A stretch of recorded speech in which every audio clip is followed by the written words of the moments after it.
कर लेते हैं एक बार चेक, ठीक है। चलो कोई नहीं, देखते हैं एक बार। गुड इवनिंग बेटा, गुड इवनिंग, कैसे हैं आप लोग? आज क्या, आज कम है कुछ लोग, मैं बढ़िया। आपका आज आधे आधे बेटा, आज कम है कुछ लोग, पहली क्लास में भी कम थे क्या?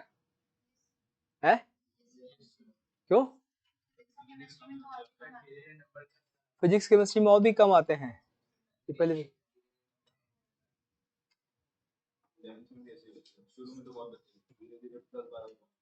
नहीं 10-12 पहुंच जाए, लेकिन मतलब या तो तीनों सब्जेक्ट में जाए या फिर हाँ, तो जैसे अभी आप कहते हैं फिजिक्स के, तो आज तो नहीं मैथ्स में, तो अभी जैसे अभी तक तो आ रहे थे 15-16 आज गायब है कुछ। एक और आया अभी है। हाँ चलो हो जाएंगे, एक दो हो सकता है लेट आ रहे हो। हमारी पंचिंग मशीन तो आज भी नहीं है शायद, तो नहीं भी यार, फिजिक्स केमिस्ट्री में भी नहीं था, आवाज नहीं आ रही है उसकी, इसका मतलब चलिए।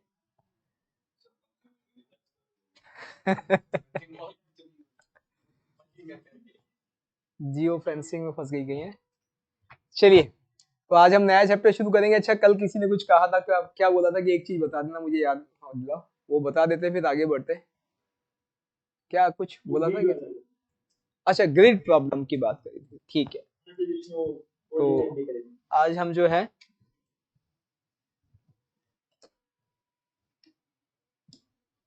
सर आपने YouTube पे कहीं पर पीएनसी पूरा का पूरा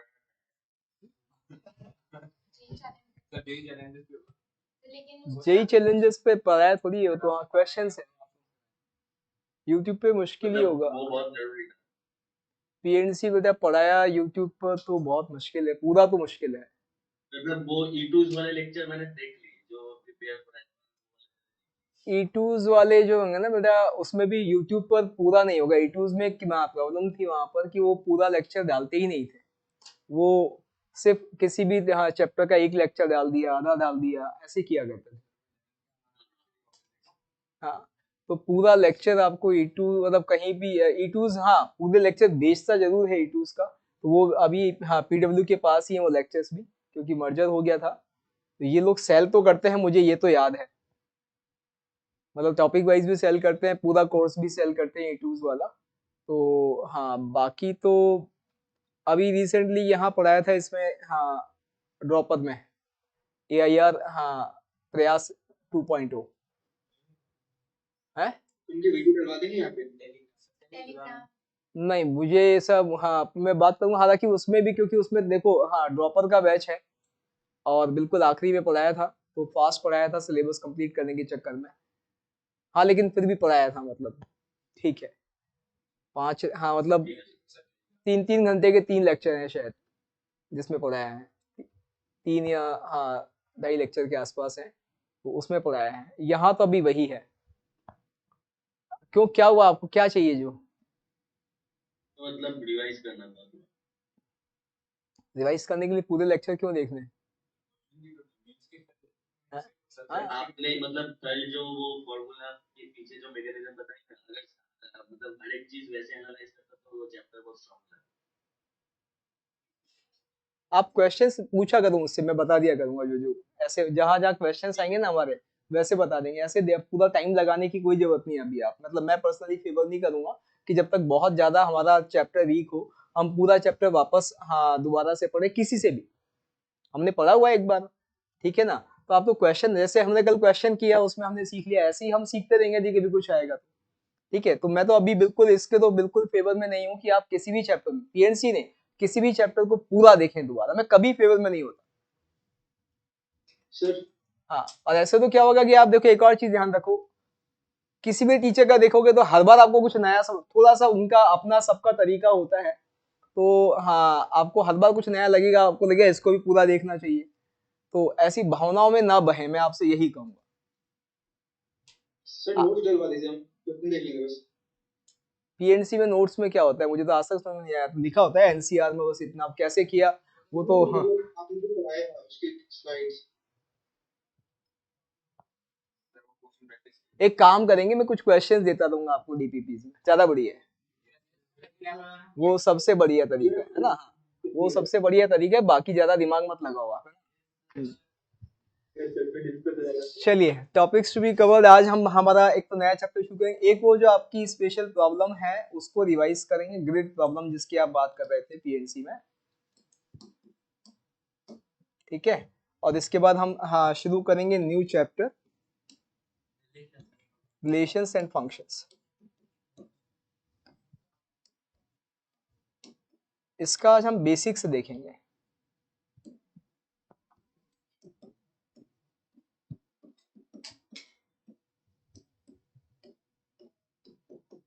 सिर्फ और सिर्फ बेसिक्स वाला पार्ट ही आज हम डिस्कस करेंगे।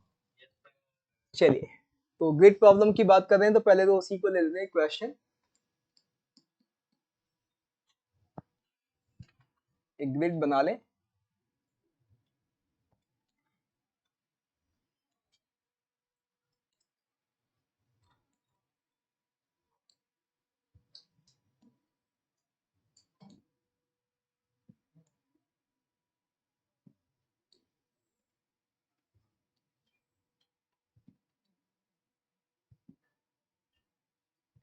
इलेवेंथ में लास्ट में कितने बच्चे रह गए थे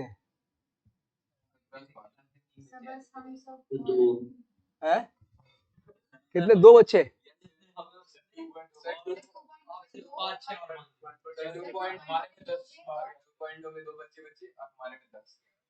तो दोनों मिला के 12 बच्चे, मतलब हमारे में स्टार्टिंग में 25 ओरिएंटेशन में 25 हमारे उसके बाद में बीच में ऐड हुए थे, सर 50 12। हाँ एक्चुअली हाँ, अपने टेम्पो को बना के रखना इस लेवल तक वो आसान नहीं होता, लेकिन जो बना के रखता है ना उसका रिजल्ट बहुत अच्छा आता है। अभी मैं आपको प्रयास AI 2.0 की बात करूं तो वहां पर हाँ भी ये प्रॉब्लम थी, मतलब एक तरह से शुरू किया था हमने। जैसे मैथ्स की बात करूं तो हाँ, क्या सभी में तीनों सब्जेक्ट में जो शुरू किया था वो 16-17 बच्चों से शुरू किया था, ठीक है। फिजिक्स केमिस्ट्री में वहां भी ये दिक्कत हुई थी, पता नहीं क्या, हाँ मतलब क्यों बच्चा नहीं पढ़ना चाहता फिजिक्स केमिस्ट्री, जबकि मुझे लगता है कि फिजिक्स आप किसी भी एक सब्जेक्ट को यदि थोड़ा सा ढीला छोड़ते हैं तो रैंक तो गई आपकी, रैंक तो 101% गई। कोई ये सोचे कि एक सब्जेक्ट के बिहाफ पर वो रैंक लिया आएगा, सिलेक्शन भी नहीं होता इवन इफ, चलो सिलेक्शन हुआ तो रैंक तो गया। तो फिजिक्स केमिस्ट्री में वहां भी मतलब हाँ 3-4 मतलब 4-5 क्लासेस के बाद ही वो स्ट्रेंथ जो है वो 6-7 से कम आ गई थी फिजिक्स केमिस्ट्री में। मैथ्स में जरूर वो लास्ट तक जो है, मतलब शुरू में 16-17 से शुरू किया, 20-22 तक भी गया, फिर लास्ट तक 17-18 बच्चे बने रहे। बट जो मैं कह रहा हूँ जो 5-7 बच्चे थे जो तीनों सब्जेक्ट में हमेशा रेगुलर रहे, इस वक्त वो बहुत अच्छी सिचुएशन में, जिस लेवल पर वो आए और जो फाइनली सिचुएशन हाँ उनकी है उसमें बहुत जमीन आसमान का अंतर। 2 बच्चे हैं जो उस वक्त जब एंटर किए थे उस बैच में तो लगभग उनका 160 आ रहा था टेस्ट में। अभी वो 2 बच्चे जो हैं हर मॉक टेस्ट में, हर टेस्ट में जो है 250 प्लस जा रहे, और सिर्फ कुछ नहीं किया, तो क्लास में रेगुलर रहे तीनों सब्जेक्ट। तो ये मैं आपसे पहले भी कहा था कि क्लासेस रेगुलर करना बहुत जरूरी है और हर सब्जेक्ट की करना जरूरी है। मतलब ऐसा नहीं कि मुझे कि मैं आप मैथ्स में आएंगे तो अच्छा लगेगा, मुझे फिजिक्स केमिस्ट्री से मतलब नहीं। यदि मैं यहाँ पर हम एक छोटे से बैच की बात कर रहा हूँ तो हर बच्चे से एक इमोशनल अटैचमेंट के साथ हूँ, तो मैं ये नहीं चाहता कि उसके मैथ्स में नंबर है, उसका सिलेक्शन हो अच्छी रैंक के साथ। और ये सच्चाई है, वो किसी एक सब्जेक्ट के दम पर नहीं होगा, और एक सब्जेक्ट अकेला बिगाड़ने के लिए बहुत है। एक भी सब्जेक्ट आपने थोड़ा सा लूज किया ना, आप गए, रैंक तो गई। और इस बैच में आप, मुझे लगता कि कोई है जो सिलेक्शन के लिए, आप में से कोई यदि इस बैच में इसलिए कि मेरा सिलेक्शन हो जाए तो थॉट ही गलत है। इस बैच में सिलेक्शन के लिए ना है, इस बैच में क्यों है? रैंक के लिए है मैडम। और इस बैच में यदि कोई वाकई अभी भी इसी थॉट के साथ है कि मेरा सिलेक्शन के चांसेस ज्यादा हैं तो उसे ड्रॉप कर देना चाहिए, क्योंकि यहाँ आपको बहुत एग्जॉस्टिंग, अभी तो शुरुआत है ये, धीरे धीरे आपको काम भी मिलेगा, आपको करना भी पड़ेगा, सिलेबस भी तेज होगा, सिलेबस ज्यादा भी हो जाएगा, लेवल भी बढ़ेगा, सब चीजें होंगी। यदि आप सस्टेन कर सकते हैं तो ही रुके, और तीनों सब्जेक्ट में तो मेरा आपसे काबत निवेदन, पहले भी मैंने आपसे कहा। तो यहाँ मुझे अच्छा, हाँ और एक और चीज ऑनलाइन वालों से स्पेशली कह रहा हूँ कि ऑफलाइन वाले तीनों सब्जेक्ट में रेगुलर हैं, जितने भी बच्चे हैं ये आगे निकल जाएंगे यदि आप तीनों सब्जेक्ट में रेगुलर नहीं रहे, क्योंकि रेगुलर होने का फर्क पड़ता है। हर क्लास में आपको बहुत ज्यादा मिले इसकी गारंटी नहीं, लेकिन कुछ तो मिलेगा, तय है, ये तय है। और सामने जो भी उसे एग्जाम की भी जानकारी है आपसे ज्यादा, सब्जेक्ट की भी आप, मैं नहीं कहता कि उसे सब्जेक्ट बहुत अच्छा आता है, लेकिन सब्जेक्ट की आपसे ज्यादा जानकारी तो है। आपको सिखाने के लिए तो बंदा जो है, जो भी यहाँ खड़ा है, चाहे मैं हूं चाहे कोई दूसरे टीचर्स है, वो सफिशिएंट नॉलेज रखते हैं। ठीक है, तो मतलब ये क्लास छोड़ना पता नहीं, मेरे समझ में नहीं। और एक और चीज, इधर उधर ज्यादा नहीं जाना है भैया, सिलेक्शन एक बुक से भी हो सकता है, और यदि आपके पास 10 बुक है तो आप कंफ्यूज रहेंगे। आप यदि हाँ कभी शॉपिंग करने गए हैं तो आपको एक चीज हाँ दिखेगी, जैसे आप अपने लिए मान लीजिए कोई भी हाँ क्लोथिंग लेने गए, आप कपड़े लेने गए अपने लिए, आपको यदि कोई बंदा एकदम से जैसे आप पहुंचे एकदम से सारा फैला दे, कुछ नहीं समझ में आएगा। बहुत सारी, ये भी अच्छा लगेगा ये भी अच्छा लगेगा, आपको कहीं ना कहीं रुकना होता है, ठहराव चाहिए।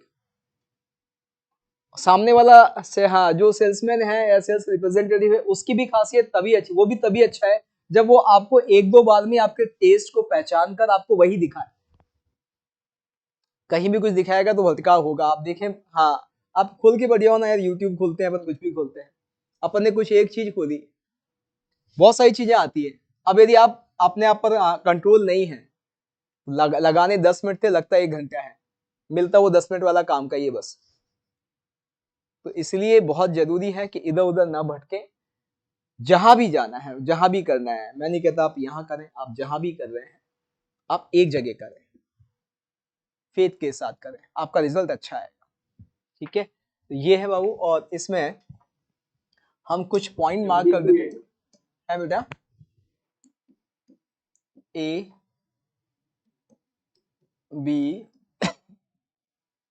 C D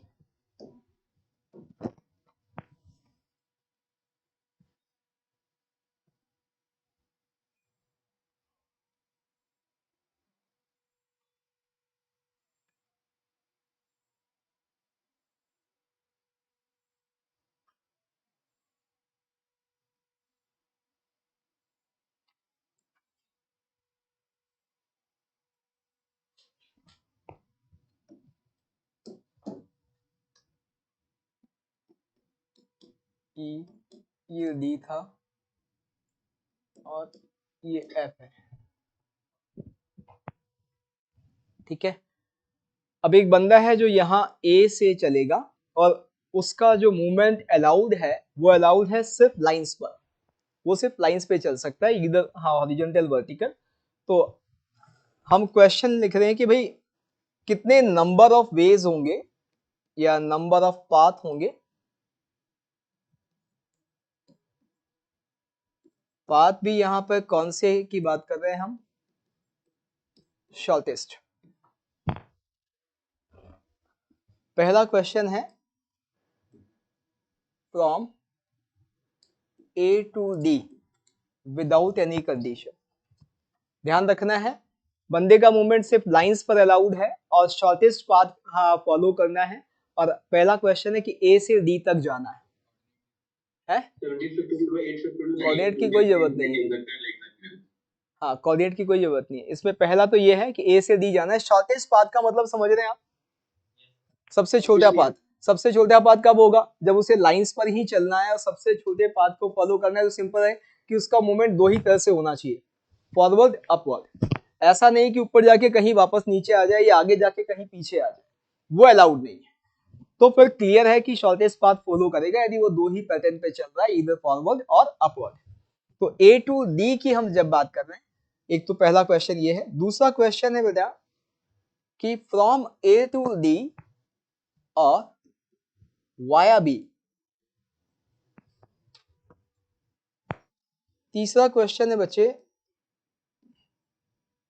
from A to D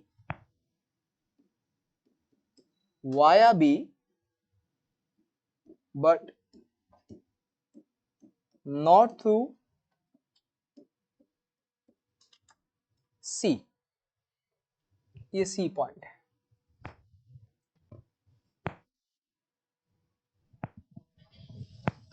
और लास्ट में फोर्थ वाला क्वेश्चन A to F।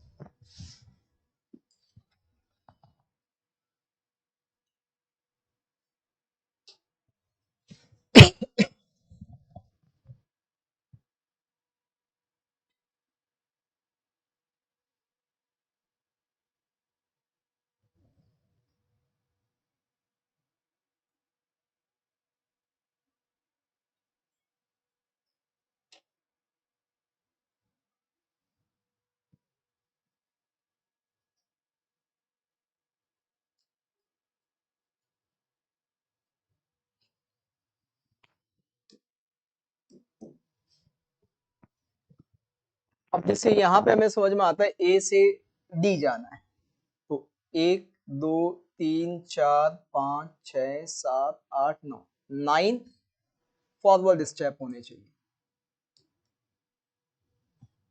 फिर 1 2 3 4 5 6 7 8 8 अपवर्ड स्टेप होने चाहिए। ये है। अब उसके पाथ कैसे कैसे हो सकते हैं बेटा, आप सबको पता है कि भाई हो सकता है वो स्ट्रेट चलाओ, सीधा ऐसे गया हो ऐसे गया हो। एक पॉसिबिलिटी ये हो सकती है, एक पॉसिबिलिटी ये भी हो सकती है कि वो ऐसे चला हो। ये सब ऐसे बहुत सारी पॉसिबिलिटी हो सकती है। इन सब में देखेंगे तो आपको एक यहाँ पैटर्न दिखेगा। जैसे यहाँ की बात करें, पहला स्टेप फॉरवर्ड लिया, फिर फॉरवर्ड लिया, फिर फॉरवर्ड लिया, फिर फॉरवर्ड, ऐसे ही चलता गया और उसने इनिशियली 9 फॉरवर्ड स्टेप लिए। उसके बाद उसने अपवर्ड चलना शुरू किया और 8 अपवर्ड स्टेप लिए। यानी जो पहला पैटर्न नजर आ रहा है वो ऐसा है कि पहले 9F है, इसके बाद 8U है। हम इस वाले पैटर्न की बात करें बेटा तो उसने क्या किया, पहले 2 अपवर्ड चले, फिर 2 फॉरवर्ड चला, फिर 2 अपवर्ड चला, फिर 2 चला, फिर वो 2 अपवर्ड चला, फिर वो 2 फॉरवर्ड चला, फिर 2 अपवर्ड चला, फिर 3 फॉरवर्ड चल दिया। ये वाली सिचुएशन। तो यहां भी यदि आप समझेंगे तो कैसा चलता है, upward upward, forward forward, upward upward, forward forward, upward upward, forward forward, upward upward, forward forward forward, ये ऐसे चलता है। तो यहां यदि आप इस पूरे उसको समझेंगे तो क्या समझ में आ रहा है कि 9F और 8U को जितने तरह से अरेंज कर सकते हैं वैसा हर अरेंजमेंट A से D जाने के एक पाथ को बताता है। बस आपको 9F और 8U को अरेंज करना है। तो अच्छा, ऐसे केस में हमारा पहला आंसर क्या दिख जाता है, अब सबको पता है 9F 8U को अरेंज करना है तो 17 factorial divided by 9 factorial 8 factorial. सभी को क्लियर है, ठीक है। फिर बच्चे कहता है इसमें सेकंड वाले में कि नहीं बी से होते हुए जाना, तो कोई दिक्कत नहीं है। ये बहुत लॉजिकल चीज है कि भाई हमें एक सोर्स से दूसरे डेस्टिनेशन जाना है, बीच में हमारे एक दोस्त को लेते हुए जाना। तो क्या करेंगे, हमारी जर्नी ब्रेक कर दी हमने। पहले हम यहाँ से अपने दोस्त की तरफ जाएंगे, फिर वहां से लेके अपने फाइनल डेस्टिनेशन पे जाएंगे। तो यहाँ वही कि यदि आपको ए से डी जाना है वाया बी, तो पहले ए से बी जाए और फिर बी से डी जाए। तो यहाँ पर आपने अपनी जर्नी को 2 अलग अलग जर्नी में ब्रेक कर दिया। तो पहला तो ए से बी में 1 2 3 4 हमें दिख रहा है कि 4 फॉरवर्ड स्टेप होने चाहिए और 3 अपवर्ड। तो यहाँ क्या हो जाएगा 7 factorial divided by 4 factorial into 3 factorial. ये हमारे ए से बी जाने के तरीके। इसके बाद अब हमें क्या करना है, अब हमें बी से डी जाना है।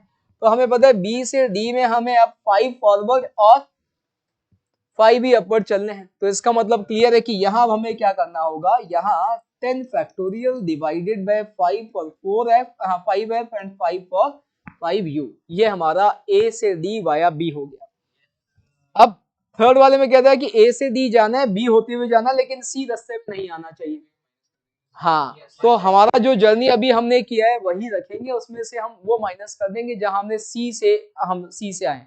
तो क्या करें कि देखो हमें बीच में मल्टीप्लाई होगा और सम। हाँ अभी आ रहे, देखो हमें इनिशियली क्या करना है, ए से बी चल देना है। ए से बी तो हमें हर हाल में जाना है, इसमें तो कोई रेस्ट्रिक्शन है ही नहीं। तो ए से बी को तो हम ऐसे कैसे लिख देते हैं, 7 फैक्टोरियल 4 फैक्टोरियल अब 3 फैक्टोरियल। अब हमें क्या करना है, अब हमें बी से डी जाना है लेकिन सी की तरफ से नहीं जाना है। तो बी से डी फ्री होके चलते हैं, उसमें से वो माइनस कर देते हैं जब सी होते हुए गए हैं। तो बी से डी फ्री होके चलने का तरीका तो ये रहा, 10 फैक्टोरियल 5 फैक्टोरियल 5 फैक्टोरियल माइनस, इसमें से वो केस माइनस कर देते हैं जब बी से डी हम सी की तरफ से गए हैं। तो ठीक है, उसमें फिर हमारा जर्नी ब्रेक हो गया सी तक। तो बी से सी तो हमारा क्या दिख रहा है, 4 फैक्टोरियल 2 फैक्टोरियल 2 फैक्टोरियल। ये कौन सा है, बी से सी। बी से सी में 2 फॉरवर्ड 2 अपवर्ड चलने हैं। और फिर सी से डी में 3 फॉरवर्ड 3 अपवर्ड हैं। तो आपके पास क्या आ जाएगा, 6 फैक्टोरियल 3 फैक्टोरियल 3 फैक्टोरियल। ये हमारा आंसर हो गया। ठीक है, फोर्थ वाला लास्ट वाला,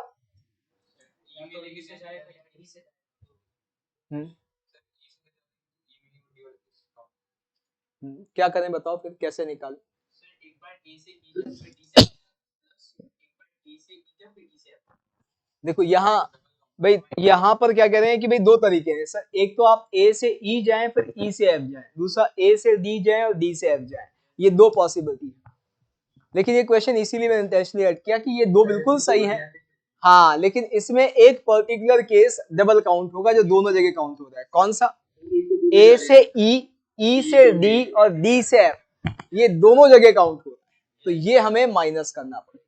तो यहाँ यदि हम अपना हमारा सोल्यूशन देखें तो सोल्यूशन क्या होगा कि हम चलेंगे ए से ई और फिर ई से एफ, एक पॉसिबिलिटी ये, प्लस ए से डी डी से एफ दूसरी पॉसिबिलिटी ये, ए से ई से डी डी से एफ, ये वाला केस हमें माइनस करना पड़ेगा, दोनों जगह काउंट होगा। ये फाइनल हमारा यहाँ पर आंसर होगा, निकाल देते हैं।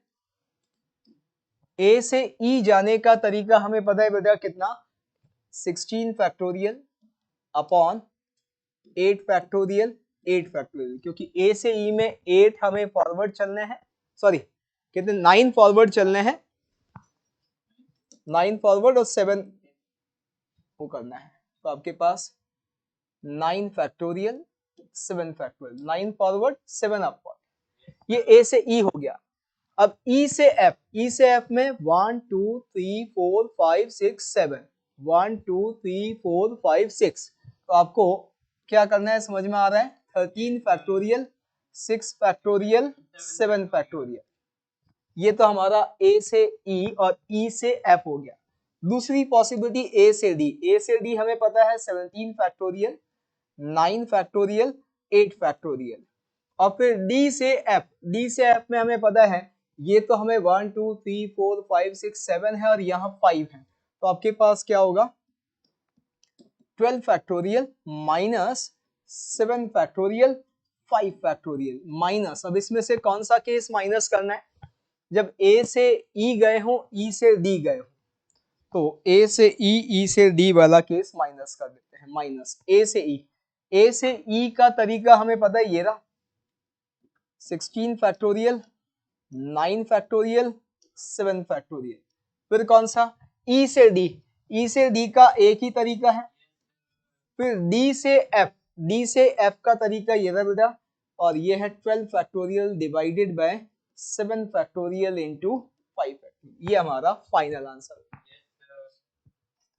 ये होता है ग्रिड प्रॉब्लम। तो ऐसा कोई बहुत ज्यादा बड़ा कुछ भी इश्यू नहीं है, आपको आइडेंटिकल ऑब्जेक्ट्स अरेंज करने होते हैं, कुछ एक जैसे कुछ एक जैसे, ठीक है ना। कंडीशन लगाएंगे तो आप ब्रेक करते हुए चलें जर्नी को, ठीक भाई। चलिए शुरू करते हैं हम लोग। तो सेकंड वाले में इनटू की जगह प्लस क्यों नहीं, किस में, सेकंड वाले में, सेकंड वाले में क्या था हमारा क्वेश्चन, ए से डी वाया बी, ओहो प्लस क्यों होगा मुझे बताओ, प्लस कब होता है, ये तो बहुत लॉजिकल एरर है, खतरनाक क्वेश्चन है, क्योंकि प्लस कब होता है,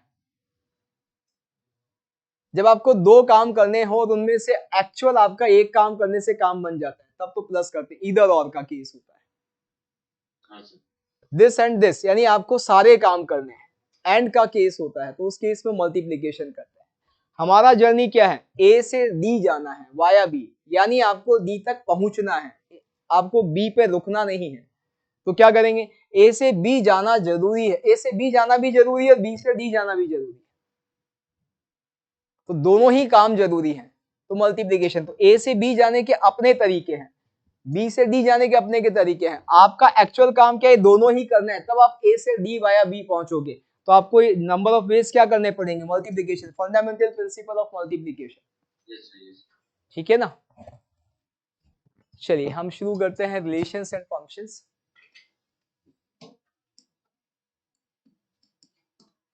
relations and functions. Yes sir. अच्छा आपने सेट्स पढ़ लिया क्या, सेट्स पढ़ लिया ना। रिलेशंस एंड फंक्शंस, हाँ इसमें क्या है बेटा कि मान लीजिए एक सेट है ए और एक सेट बी है, यहां कुछ एलिमेंट है, मान लीजिए x1 x2 x3 x4 x5 ऐसे, यहां कुछ एलिमेंट हैं y1 y2 y3 y4 ऐसे। ठीक, अब रिलेशन क्या है, उसको रिलेशन किसे कहते हैं, रिलेशन हमेशा एक रूल होगा, रिलेशन क्या होगा, एक रूल होगा, डेफिनेट रूल, डेफिनेट रूल होगा जो क्या करेगा, सेट ए के एलिमेंट को सेट बी के एलिमेंट के साथ एसोसिएट करेगा। ये हमेशा कोई एक रूल होगा जो सेट ए के एलिमेंट को सेट बी के एलिमेंट के साथ एसोसिएट करेगा। अभी यदि हम इस रूल को किसी भी रेस्ट्रिक्शन से फ्री रखें, फ्री फ्रॉम एनी बाउंडेशन, तो ऐसे रूल जो हैं वो क्या कहलाएंगे, रिलेशन कहलाएंगे। अब फ्री फ्रॉम एनी बाउंडेशन का क्या मतलब है, जैसे मान लीजिए मैंने ये कहा, एक छोटा सा एग्जांपल लेते हैं, 1 2 3 4 5 हमने यहां ले लिया, यहां मैं मान लीजिए मैंने ले लिया 6 7 8 9 10 ऐसा ले लिया। अब मैंने कहा कि भाई यहां के एलिमेंट को यहां के एलिमेंट के साथ एसोसिएट करना है, और उस एसोसिएशन के लिए मैंने एक रूल बना दिया, और रूल क्या है, ये आर को मैं रूल बोल रहा हूं। रूल कहता है कि इफ ए बिलोंग्स टू ए, इस सेट को ए बोला बेटा और इस सेट को बी बोला, A belongs to A and B belongs to B and both are even or both are odd,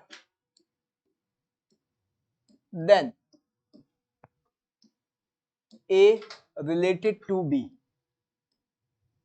ये R इसको हाँ रीड कैसे करना है, A related to B। अब ये ऐसे रैंडमली हमने एक रूल बना दिया कि यदि यहां पर आपने एक एलिमेंट उठाया, यहां से एक एलिमेंट उठाया, दोनों सेम नेचर के हैं, यानी दोनों इवन है, दोनों ऑड हैं, तो आप इन हाँ नंबर्स को रिलेट कर सकते हैं। तो अब यदि मैं यहां पर कहूं कि भाई आप मुझे बताएं कौन कौन सा एलिमेंट किस किस एलिमेंट के साथ रिलेट हो गया, तो हमारा ये रूल क्या कहता है, वन कैसा है बेटा, ऑड है, वन ऑड है, तो वन का हम ऑड के साथ रिलेशन बना सकते हैं। तो यहाँ वन रिलेटेड टू 7, लेकिन क्या खाली 7 के साथ बनेगा क्या, नहीं, 1 का 9 के साथ भी बनेगा, 1 रिलेटेड टू 9 भी आएगा। ठीक है, इसी तरह से यहाँ 2 की बात करेंगे तो 2 का रिलेशन बेटा 6 से भी आएगा, 2 का रिलेशन 8 से भी आएगा, और 2 का रिलेशन 10 से भी आएगा। 3 की बात करेंगे तो 3 हमें फिर दिख रहा है कि 7 के साथ भी रिलेट होगा और 3 9 के साथ भी रिलेट होगा। इसी तरह से जब हम 4 की बात करेंगे सेम अगेन, 4 जो है वो 6 के साथ भी रिलेट होगा, 4 जो है वो 8 के साथ भी रिलेट होगा, 4 जो है बच्चे वो 10 के साथ भी रिलेट होगा। इसी तरह से जब हम बात करेंगे 5 की, तो 5 भी वही 7 के साथ भी रिलेट होगा, और 5 जो है वो 9 के साथ भी रिलेट होगा। ये फाइनल जो एसोसिएशन है, रिलेशन है, वो ऐसे बनेगी। अब इस रिलेशन में हम कभी इस आर को लिखना चाहेंगे तो आर को लिखने के तरीके कैसे होंगे? भैया आर को लिखने का तरीका होगा कि R is a relation from set A to set B. इसे कैसे रीड करेंगे? R is a relation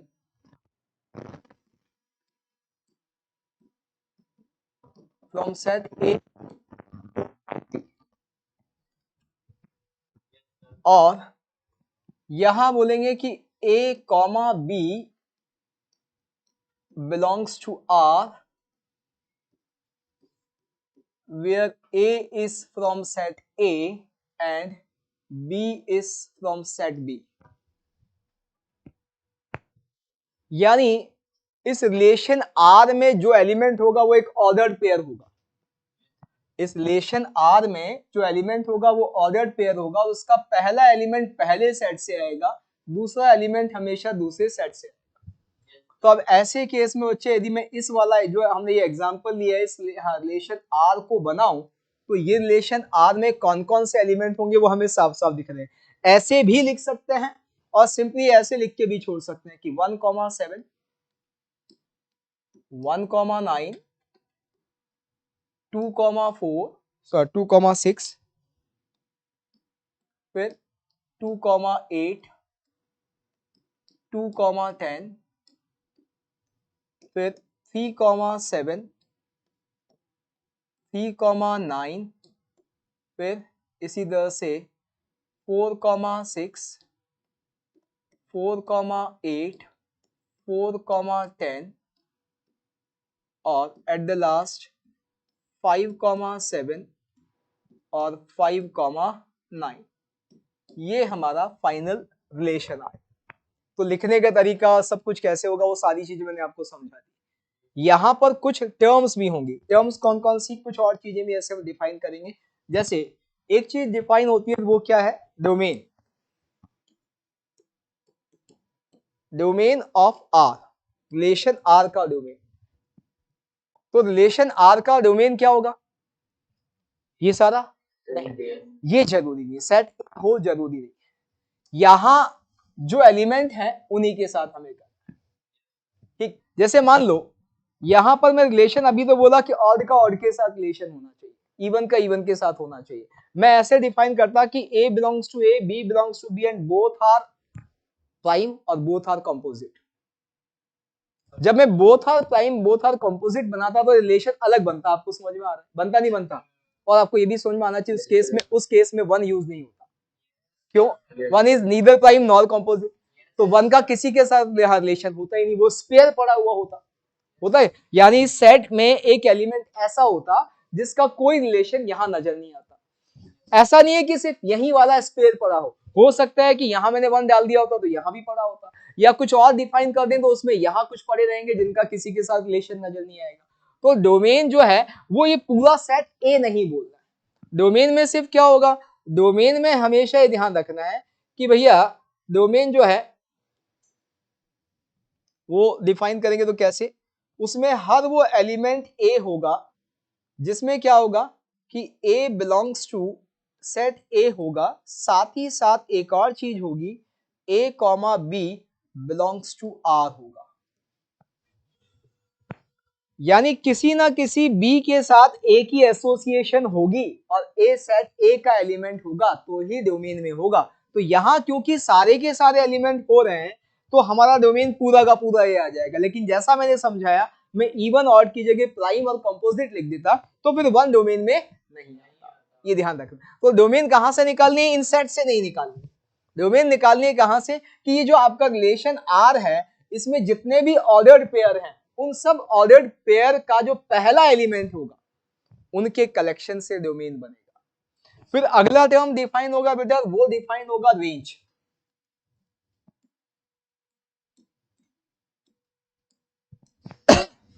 range किनका कलेक्शन होगा?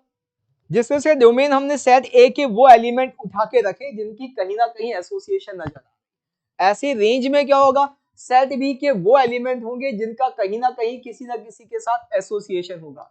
यानी रेंज यदि हमें आर बोल देनी है कि भैया ये रेंज है, तो ये रेंज में कौन कौन से एलिमेंट होंगे?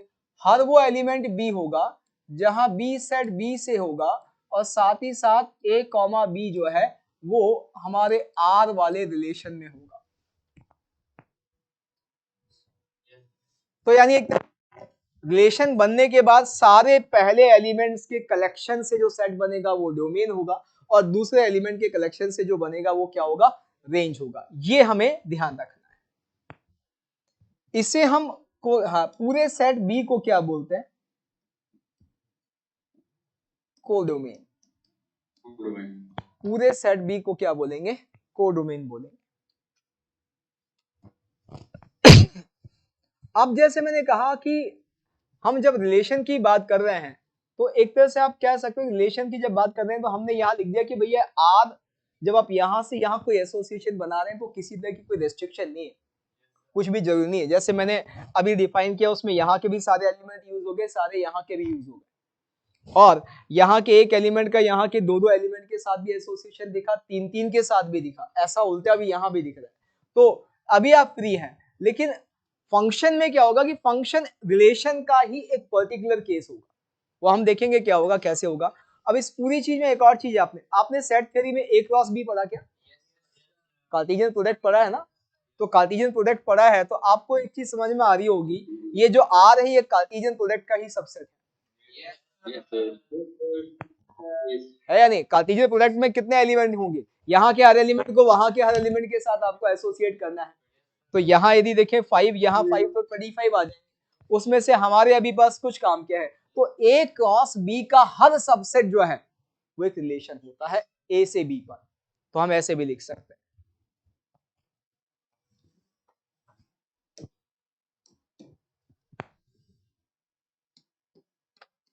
every relation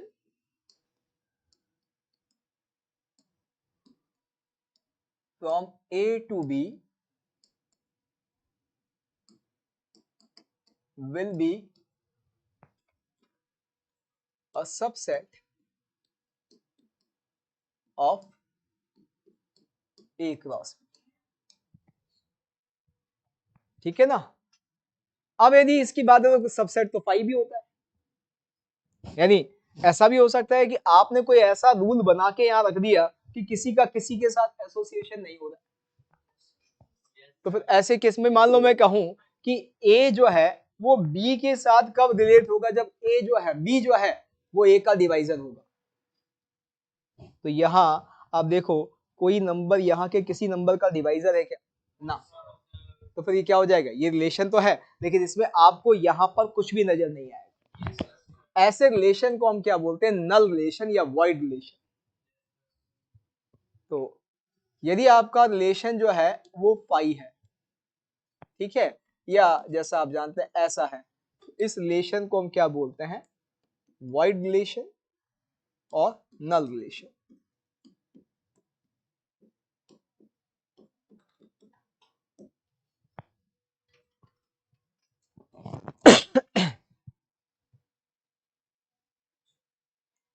तो अब एक बहुत छोटा सा इन सब डिस्कशन के बाद में मैं आपसे एक क्वेश्चन पूछूं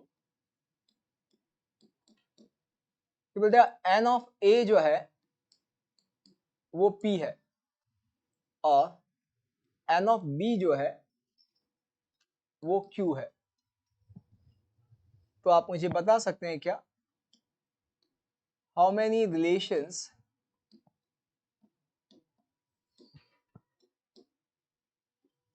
can be defined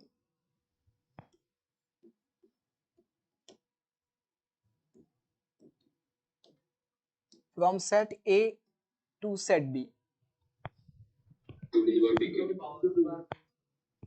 बहुत बढ़िया।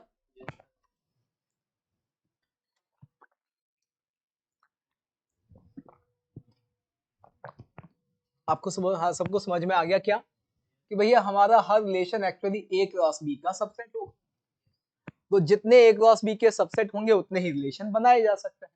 और किसी भी सेट के सबसेट कितने होते हैं भाई, यदि किसी सेट में n एलिमेंट है तो 2 टू द पावर n उसके सबसेट होते हैं। तो हमें पता है कि यहाँ क्या आ जाएगा कि भाई यहाँ n ऑफ A P है, n ऑफ B Q है, तो आप सब जानते हैं कि n of A cross B कितना हो जाएगा, वो हो जाएगा PQ होगा।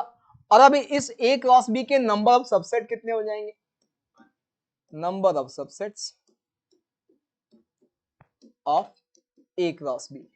बच्चे ये हमारे पास क्या हो जाएगा 2 टू द पावर PQ। और क्योंकि हर सबसेट एक रिलेशन है इसलिए हमारे पास नंबर ऑफ रिलेशन कितने हो गए 2 टू द पावर PQ। ये बेसिक रिलेशन की बात है। अब फंक्शन में क्या होता है उसको भी समझ लेते हैं। तो रिलेशन की कुछ स्पेशल टाइप्स हैं वो देखेंगे। फंक्शन को भी डिफाइन कर लेते हैं सबसे पहले।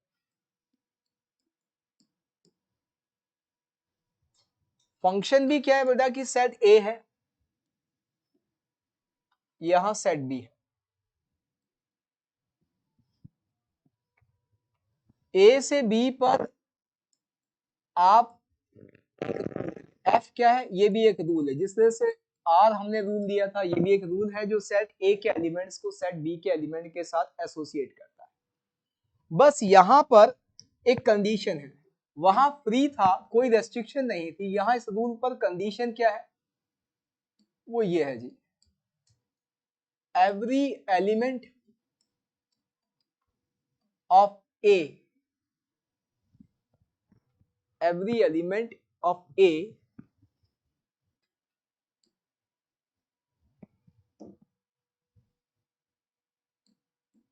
must have an association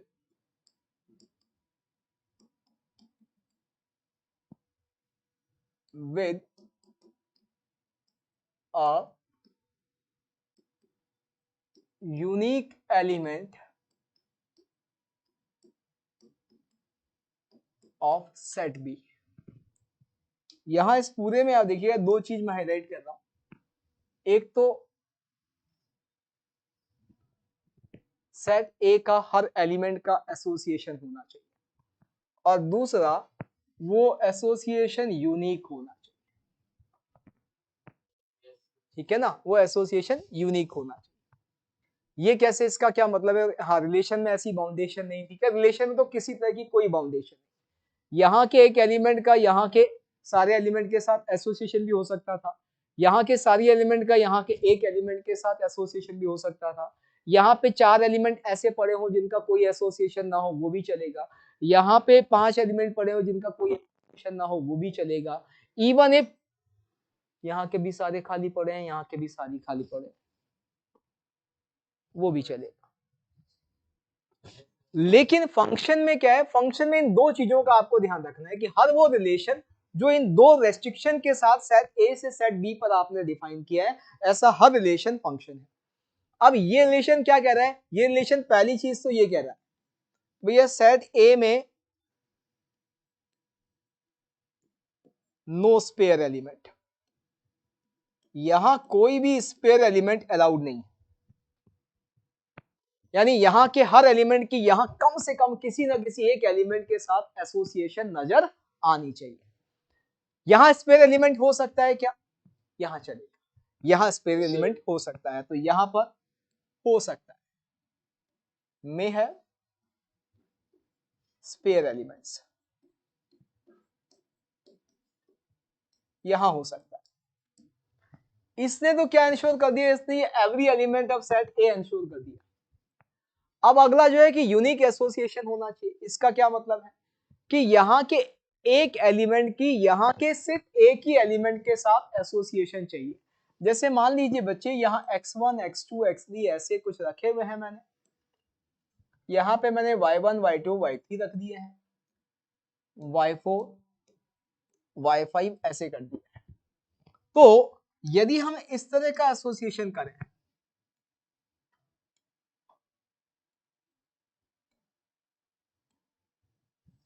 ये फंक्शन है क्या, नहीं है। पहली चीज यहां स्पेयर एलिमेंट पड़े हुए वो हमें नहीं चाहिए, फिर यदि मैं यहाँ पर चलो मान लो मैंने इसका इसके साथ कर दिया एसोसिएशन, इसका इसके साथ कर दिया, अभी फंक्शन है क्या? अभी भी नहीं। अभी यहाँ आपने ये एवरी एलिमेंट वाला यानी यहाँ कोई स्पेयर एलिमेंट नहीं है वो तो आपने कर दिया, लेकिन अभी भी प्रॉब्लम क्या है? अभी भी यदि प्रॉब्लम देखो तो अभी भी ये हमारा रिलेशन नहीं है। क्यों रिलेशन नहीं है? यूनिक एसोसिएशन नहीं है। यूनिक एसोसिएशन का क्या मतलब है कि बाबू यूनिक एसोसिएशन का मतलब है कि यहाँ से एक उठाया तो यहाँ के एक ही एलिमेंट के साथ एसोसिएशन होना, ये यानी ऐसा ऐसा कुछ है तो डेफिनेटली ये हमारा एक फंक्शन है। अब मैं कह रहा हूं कि ये फंक्शन है तो क्या ये फंक्शन नहीं है क्या? मान लीजिए मैंने ऐसा एसोसिएशन कर दिया,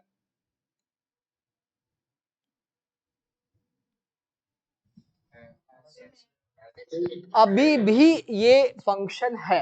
हमें यहाँ कोई स्पेयर एलिमेंट नहीं चाहिए, नहीं है भैया, सारे एलिमेंट की एसोसिएशन नजर आ रही है और यूनिक एसोसिएशन होना चाहिए। तो आपको मैंने बोला कि यहाँ के एलिमेंट की यहाँ के एक ही एलिमेंट के साथ एसोसिएशन होनी चाहिए, तो वही तो है। अभी भी लग रहा है x1 का एसोसिएशन y1 के साथ, x2 का y2 के साथ है, x3 का एक अकेले y2 के साथ है, x4 का अकेले y2 के साथ है। यूनिकनेस वाला अभी भी फॉलो इसका, जबकि पहले यदि मैं ऐसा कर दूं तो क्या यूनिकनेस है क्या जो हमने अपने पहले बनाई थी? भाई अभी हमने ये बनाया, अब मान लो मैं ऐसा कर देता हूं कि भैया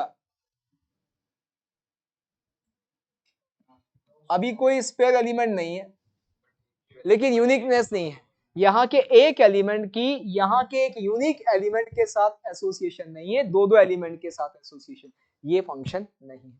इसका मतलब फंक्शन में हमने जो देखा, एक ये तो देख ही लिया कि भैया यहाँ कोई स्पेयर एलिमेंट नहीं होना चाहिए, एक ये चीज हमें समझ में आनी चाहिए कि जो एसोसिएशन होगी यहाँ इस सेट से इस सेट पे वो ऐसे हो सकती लेकिन वो ऐसे नहीं हो सकती।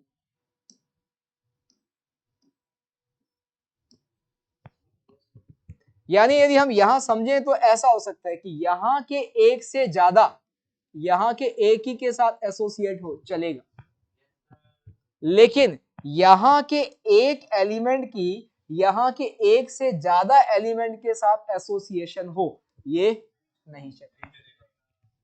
यानी 1 to 1 चलेगा, मैनी टू 1 चलेगा, लेकिन 1 to मैनी नहीं चलेगा, ये ध्यान रखना है। तो ये कोई यदि रेस्ट्रिक्शन फॉलो करने वाला रिलेशन आपको मिलता है तो ऐसा हर रिलेशन क्या है? फंक्शन है। अब यदि आप देखो यहां पर यदि मैं बिना किसी एग्जाम्पल के आपसे पूछूं कि भैया इस फंक्शन का डोमेन क्या होगा, तो आप यहां डायरेक्टली कह सकते हो कि सेट ए होगा, पूरा होगा इस बार। जैसे वहां सेट ए पूरा नहीं था लेकिन यहां सेट ए पूरा होगा। क्यों? यहाँ स्पेयर एलिमेंट है ही नहीं, यहाँ हर एलिमेंट की एसोसिएशन बनाई हुई है आपने। इसका मतलब क्लियर है कि यहाँ डोमेन ये पूरा होगा। ये कोडोमेन तो हमने डिफाइन कर ही दिया था रिलेशन में, तो अभी भी कोडोमेन है। लेकिन क्या रेंज बेटा बी होगी पूरी? नहीं, रेंज बी नहीं होगी। रेंज तो अभी भी वैसे के वैसे निकल गया, क्योंकि यहाँ पर स्पेयर एलिमेंट हो सकता है और जो एलिमेंट यहाँ स्पेयर पड़ा है जिसका किसी के साथ एसोसिएशन नहीं है उसे हम रेंज में नहीं लेंगे। कुछ टर्म और हैं जो हमें कहते हैं फंक्शन रिलेशन दोनों जगह पता होनी चाहिए। वो टर्म क्या है? मान लीजिए यहाँ पर कि जैसे हमने बच्चे ये एसोसिएशन किया, ऐसे मान लीजिए मैंने ऐसा कोई एसोसिएशन कर दिया, तो ये जो यहां पर y1 है, इस y1 को क्या कहते हैं? Image of x1। यानी सेट बी का हर वो एलिमेंट जो सेट ए के किसी एलिमेंट के साथ एसोसिएट है, सेट बी के हर उस एलिमेंट को क्या बोलेंगे? इमेज बोलेंगे। और किसकी इमेज बोलेंगे? जिस एलिमेंट के साथ वो एसोसिएट है। तो जैसे यहाँ पे y1 है वो x1 का इमेज है, y2 क्या है? इमेज ऑफ x2 है, y4 क्या है? इमेज ऑफ x3 है, और y5 क्या है? इमेज ऑफ x4 है। तो आपको ये ध्यान रखना है कि जब रेंज निकालेंगे ना बेटा, तो रेंज हमेशा क्या आएगा? वो आएगा सेट ऑफ इमेजेस। ये इमेज वाला टर्म वहां भी डिफाइन है, रिलेशन में भी ऐसे कैसे डिफाइन। और इतना ही नहीं, यहां पर ये भी ऐसा भी बोलते हैं, ये जो x1 है इसको भी बोलते हैं, इसको क्या बोलते हैं? दिस इज नॉन एज, हाँ बिल्कुल से, प्री इमेज ऑफ y1। अब आपको एक चीज समझ में आनी चाहिए, सेट ए की का हर एलिमेंट किसी ना किसी की प्री इमेज होगी। वो एक एलिमेंट की भी हो सकती है, एक से ज्यादा की भी हो सकती है। हो सकता है क्या? ना, एक से ज्यादा की प्री इमेज नहीं होगी। इमेज एक से ज्यादा की हो सकती है, लेकिन प्री इमेज एक से ज्यादा की नहीं होगी। तो यहाँ जो हर एलिमेंट किसी ना किसी एलिमेंट का प्री इमेज होगा। तो सेट ऑफ इमेजेस जो है वो रेंज होता है। इसका मतलब फंक्शन में हम ये कह सकते हैं, फंक्शन क्या रिलेशन में भी कह सकते हैं कि range will be subset of codomain. सबसे बड़ा रेंज पॉसिबल है तो किसके इक्वल? कोडोमेन के इक्वल। और सबसे छोटा रेंज पॉसिबल है फंक्शन के केस में तो सिंगलटन सेट। फंक्शन के केस में बोला मैंने, फंक्शन के केस में सिंगलटन सेट। यदि डोमेन में एक भी एलिमेंट है तो फिर कंफर्म है कि वहां कम से कम एक एलिमेंट तो आपको रेंज में मिलना ही है। ठीक है, तो ये रेंज और कोडोमेन सारी चीजें। अब बताओ कि यहां पर जिस तरह से आपसे मैंने पूछा सेट ए से सेट बी पे कितने रिलेशन डिफाइन हो सकते हैं, फंक्शन के लिए बात करें तो कितने फंक्शन डिफाइन हो सकते हैं, बता सकते हो क्या? जैसे हमने ये क्वेश्चन किया था कि ए सेट ए में पी एलिमेंट है, सेट बी में क्यू एलिमेंट है, तो मैंने आपसे कहा कि आप बताओ ए से बी में कितने रिलेशन डिफाइन किए जा सकते हैं, तो आपने निकाल लिया कि जितने नंबर ऑफ सबसेट होंगे ए क्रॉस बी के उतने हो जाएंगे। अब यदि मैं रिलेशन पूछा तो आपने आंसर कर दिया 2 to the power P Q. लेकिन यदि मैं आपसे फंक्शन पूछूं तो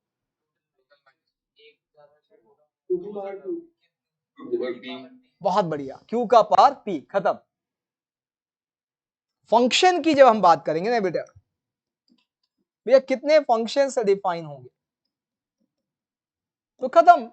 सेट ए के ये एलिमेंट है बच्चे x1 से लेके xp तक, ठीक है। सेट क्यू में एलिमेंट है y1 से लेके yq तक। अब मुझे पता है कि फंक्शन के लिए मुझे यहाँ के हर एलिमेंट की यहाँ के किसी न किसी एलिमेंट के साथ एसोसिएशन करनी है और एक ही एलिमेंट के साथ एसोसिएशन करनी है। तो मैंने x1 उठाया, x1 को एसोसिएट करने की मेरे पास कितनी चॉइस है? सामने q है, उनमें से किसी से भी कर देते हैं एक से। तो x1 के लिए कितना q, x2 के लिए q, क्योंकि जिसके साथ मैंने x1 को एसोसिएट किया है मैं x2 को भी उसके साथ कर सकता हूँ। मैनी टू वन तो अलाउ है, उसमें कोई दिक्कत ही नहीं। इसका मतलब इसके लिए भी q, इसके लिए भी q, इसके लिए भी q। तो आपको पता है ऐसे केस में आपका आंसर क्या हो जाएगा? q to the power p answer. तो एक सेट से दूसरे सेट पे फंक्शन डिफाइन जब भी करें तो आपको समझ जाना है कि वो एलिमेंट्स का डिस्ट्रीब्यूशन है कुछ लोगों में। एक तरह से यही तो है कि भाई मेरे पास p एलिमेंट है और q नंबर ऑफ पर्सन है, मुझे सारे एलिमेंट इन लोगों में बांटने हैं और किसी को भी कितना भी दे सकते हैं। तो डेफिनेटली हमारा आंसर वैसे आ जाएगा, ठीक है ना। तो जब भी एक सेट से दूसरे सेट पे फंक्शन, अभी फंक्शन में बहुत सारी चीजों में आएंगे, अभी तो सिर्फ हमने फंक्शन डिफाइन किया है, फिर कई बार हम many one function, one function कितने होंगे, इन सब की बात भी करेंगे। तो वो बस कुल मिला के आपको समझ में आना चाहिए कि डिस्ट्रीब्यूशन ऑफ ऑब्जेक्ट है वो हमें आना चाहिए। ये फंक्शन और रिलेशन का बिल्कुल बेसिक है। और दोनों में डिफरेंस है कि भाई क्या हर रिलेशन फंक्शन है क्या? नहीं, हर रिलेशन फंक्शन हो जरूरी नहीं, लेकिन हर function relation. Every function is a relation from set A to set. Every relation of from set A to set B need not to be a function. ठीक है, ये ध्यान रखना है। ये सारी चीजें क्लियर, ठीक है। फंक्शन को डिफाइन कैसे करेंगे, रीड कैसे करेंगे, जैसे यहाँ पे बात करें तो फंक्शन को जैसे हमने रिलेशन डिफाइन किया था वैसे होगा कि f एक फंक्शन है कहाँ? सेट A से लेके सेट B पर। f is a function from set A to set B। और नॉर्मली इसको लिखने का जो तरीका होता है, हम मैथ्स वाली बात ही करेंगे तो मैथ्स में नॉर्मली लिखने का तरीका क्या होता है? y is equals to f of x। f is a function from set A to set B and y is equals to f of x। ये y equals to f of x क्या है? ये y equals to f of x वो rule है जिससे कि आप elements की एसोसिएशन फिक्स करेंगे। ये रूल है, जैसे यहाँ पर एक फॉर्मूला लिखा हुआ हो। इस रूल में आपको ये ध्यान रखना है, नॉर्मली देखिए ऐसा नहीं है कि जरूरी यही हो, लेकिन नॉर्मल कन्वेंशन यही है कि x कहां से लिया जाता है? पहले सेट से, डोमेन से लिया जाता है, और y कहां से उठाया जाता है? कोडोमेन से उठाया जाता है।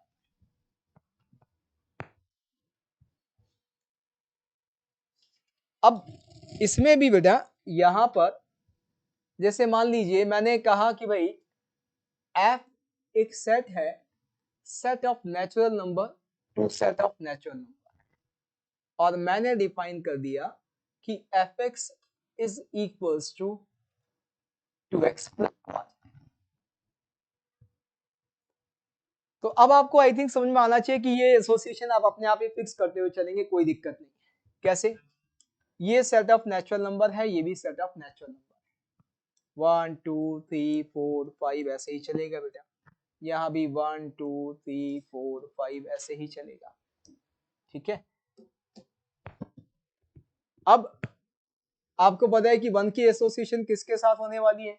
x को 1 लेते हैं तो इस रूल से f यानी y कितना होता है? ये y है, यानी 1 की एसोसिएशन 3 के साथ होगी, 2 की एसोसिएशन 5 के साथ होगी, 3 का कहीं 7 के साथ होगा, ऐसे ही चलता रहेगा। क्या यहाँ पर कोई स्पेयर एलिमेंट होगा? नहीं, हर एलिमेंट को आप यहाँ रखेंगे तो आपको क्या मिलेगा? एक नेचुरल नंबर ही मिलेगा। तो डेफिनेटली यहाँ कोई स्पेयर एलिमेंट नहीं होगा और यहाँ के हर एलिमेंट की यहाँ एसोसिएशन। तो यदि मैं यहाँ से पूछूं डोमेन, तो आप कहेंगे डोमेन जो है वो सेट ऑफ नेचुरल नंबर पूरा ही आएगा। लेकिन बच्चे यदि यहाँ मैं आपसे रेंज मांगूंगा तो आप मुझे कहेंगे कि ऑड नेचुरल नंबर्स, और वो भी कहाँ से लेके 3 से शुरू होंगे, यानी ये वाले नंबर्स 3 7 9, ये ऑड नेचुरल नंबर्स का कलेक्शन 1 को छोड़ के ये रेंज हो जाएगी।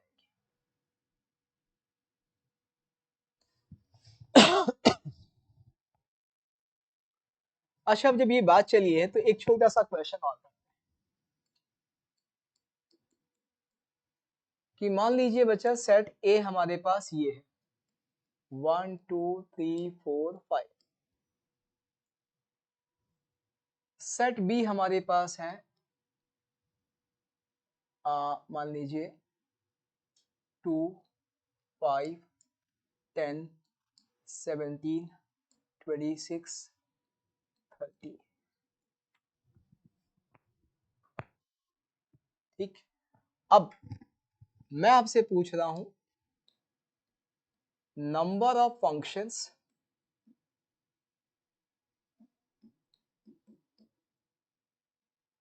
From A to B if, first question है नो कंडीशन,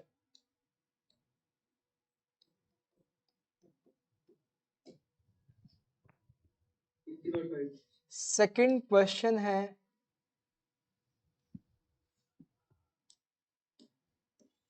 1 1। 1 1 का मतलब आपको लॉजिकली समझ में आ जाना चाहिए, जैसा हमने यहाँ बात भी करी थी कि भैया ये क्या है? ये मैनी 1, ये 1 मैनी है। 1 1 कैसा होगा? ये ऐसे, इसे हम क्या बोलेंगे? 1 1। ठीक है, तो ये हमारे पास 1 1 मैंने आपसे पूछा। फिर मैनी 1 पूछ रहा हूं,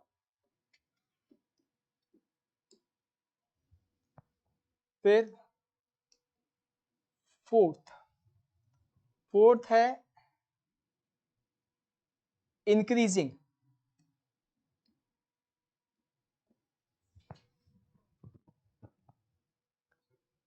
इंक्रीजिंग, जब भी मैं ऐसा सिंबल लिख दूं समझ जाना इंक्रीजिंग की बात कर। फिफ्थ है डिक्रीजिंग,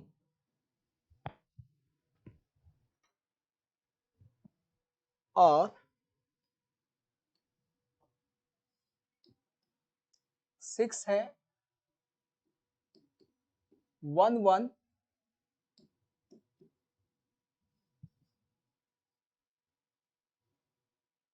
अभी तो फिर ये एक काम, हाँ अभी तो ये रहने दें, फिर हम अगले वाले में लेंगे, एक और करेंगे उसके बाद में, अभी तो इन्हीं का आंसर करें।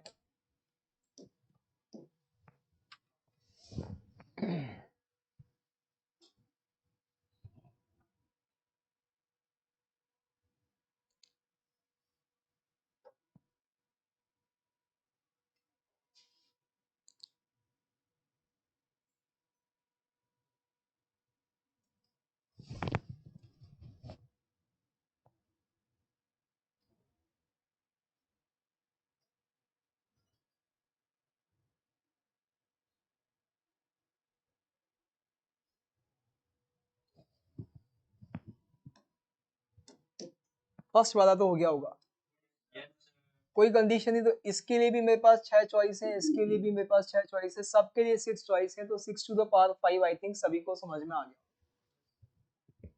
ठीक है। 1-1 में क्या होगा बेटा? हाँ 1-1 में 1 के लिए देखेंगे तो 6 चॉइस है। अब 1 को आपने किसी के साथ एसोसिएट कर दिया, वो खत्म हो गया। 2 के लिए कितनी रह जाएंगी? 5। 3 के लिए कितना रह जाएगा? 4। 4 के लिए आपको 3, 5 के लिए 2, यानी नंबर ऑफ चॉइस ऐसे हो जाएंगी। ये 6 फैक्टोरियल।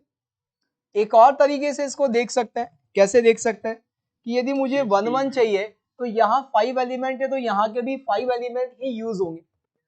तो मैं क्या करूं बेटा, पहले तो यहाँ मैंने 6 में से 5 का सिलेक्शन कर लिया। अब यहाँ के 5 एलिमेंट, यहाँ के 5 एलिमेंट आपस में इनको अरेंज करना है, या यूं मान ले कि यहाँ 5 जगह है, यहाँ 5 ऑब्जेक्ट, इन 5 ऑब्जेक्ट को इन 5 जगह पे अरेंज करने का तरीका तो आपको पता है 5 फैक्टोरियल होगा। ये यही आता है। ऐसे भी कर सकते हैं। मैनी वन होते हैं, क्लियर है। जो 1-1 नहीं है वो मैनी वन है, तो टोटल में से हम 1-1 माइनस कर देते हैं।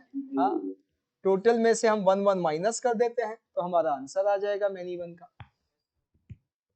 इंक्रीजिंग में क्या करेंगे? 24 इंटू 5 क्यूब। 24 क्यों आया? क्या किया आपने? 1 के पास सारे ऑप्शन है, 2 के पास 5 ऑप्शन है। बहुत खतरनाक है तरीका। 1 के लिए आपने क्या लिया?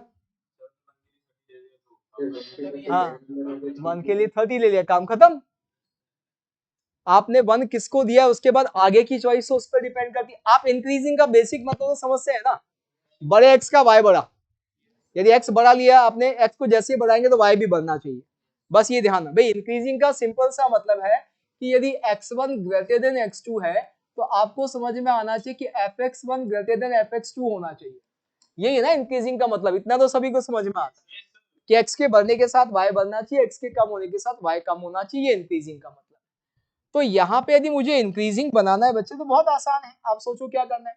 एक चीज तो ये है कि इंक्रीजिंग यदि है तो 1-1 होगा, क्योंकि मैं 2 एलिमेंट को एक के साथ एसोसिएट कर दूंगा तो ये वाली कंडीशन सेटिस्फाई नहीं हो रही मेरी, यानी 1-1 होगा। तो पहली चीज तो 1-1 तो बनाना ही बनाना है। अब 1-1 के लिए आपको पता है कि यहाँ के कितने एलिमेंट चाहिए? आपको 5 ही चाहिए। तो सबसे पहले तो 5 का सिलेक्शन कर लें जो हमने ऊपर किया था। हाँ, पिछले वाले में हमने 5 सेलेक्ट किए, फिर अरेंज करने का तरीका 5 फैक्टोरियल था। अभी हम क्या करेंगे, यहां से 5 उठा तो लेंगे, उठाने के बाद अरेंज करने का एक ही तरीका। कैसे? यहाँ के असेंडिंग ऑर्डर को यहाँ के असेंडिंग ऑर्डर के साथ एसोसिएट कर दे, यहाँ के सबसे छोटे को यहाँ के सबसे छोटे के साथ एसोसिएट करें, सबसे बड़े को सबसे बड़े के साथ। जैसे मान लीजिए आपने 65 से बजाय इन 5 को सेलेक्ट किया तो एसोसिएशन कौन सी होनी चाहिए? ये होनी चाहिए बस, इसके अलावा कोई चॉइस ही नहीं है आपके पास। यदि इंक्रीजिंग बनाना है तो इसके अलावा कोई चॉइस नहीं है, एक्स के बढ़ने के साथ साथ वाई बढ़ना चाहिए। ये एसोसिएशन है। तो हमारा यहाँ एसोसिएशन का तरीका एक ही हो गया। ये इंक्रीजिंग हो गया। डिक्रीजिंग सेम, वापस बस अब क्या होगा, एसोसिएशन का तरीका तो एक ही होगा लेकिन वो तरीका अलग होगा। कैसे?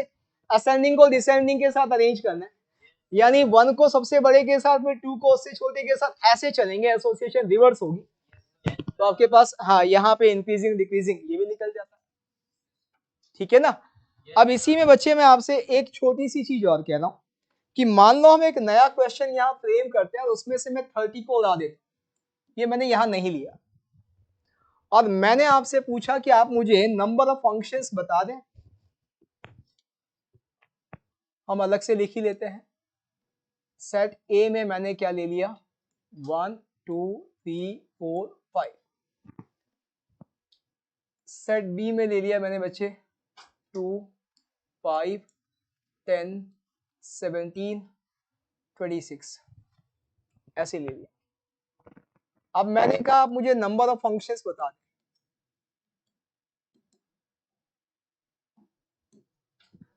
कंडीशन क्या है? कंडीशन ये है कि एक तो 1-1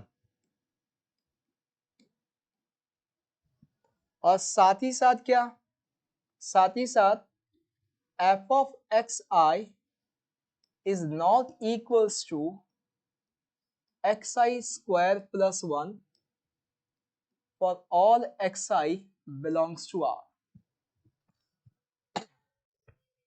हाँ अच्छा, अब आपको ये चीज तो हाँ भाई इस चीज के लिए क्लियर है ना कि मैं जब हम 12th का कोई भी चैप्टर पढ़े तो उसमें 11th की पूरी मिक्सिंग कर सकते हैं, ठीक है ना, उसके लिए तो आप हाँ तैयार है ना।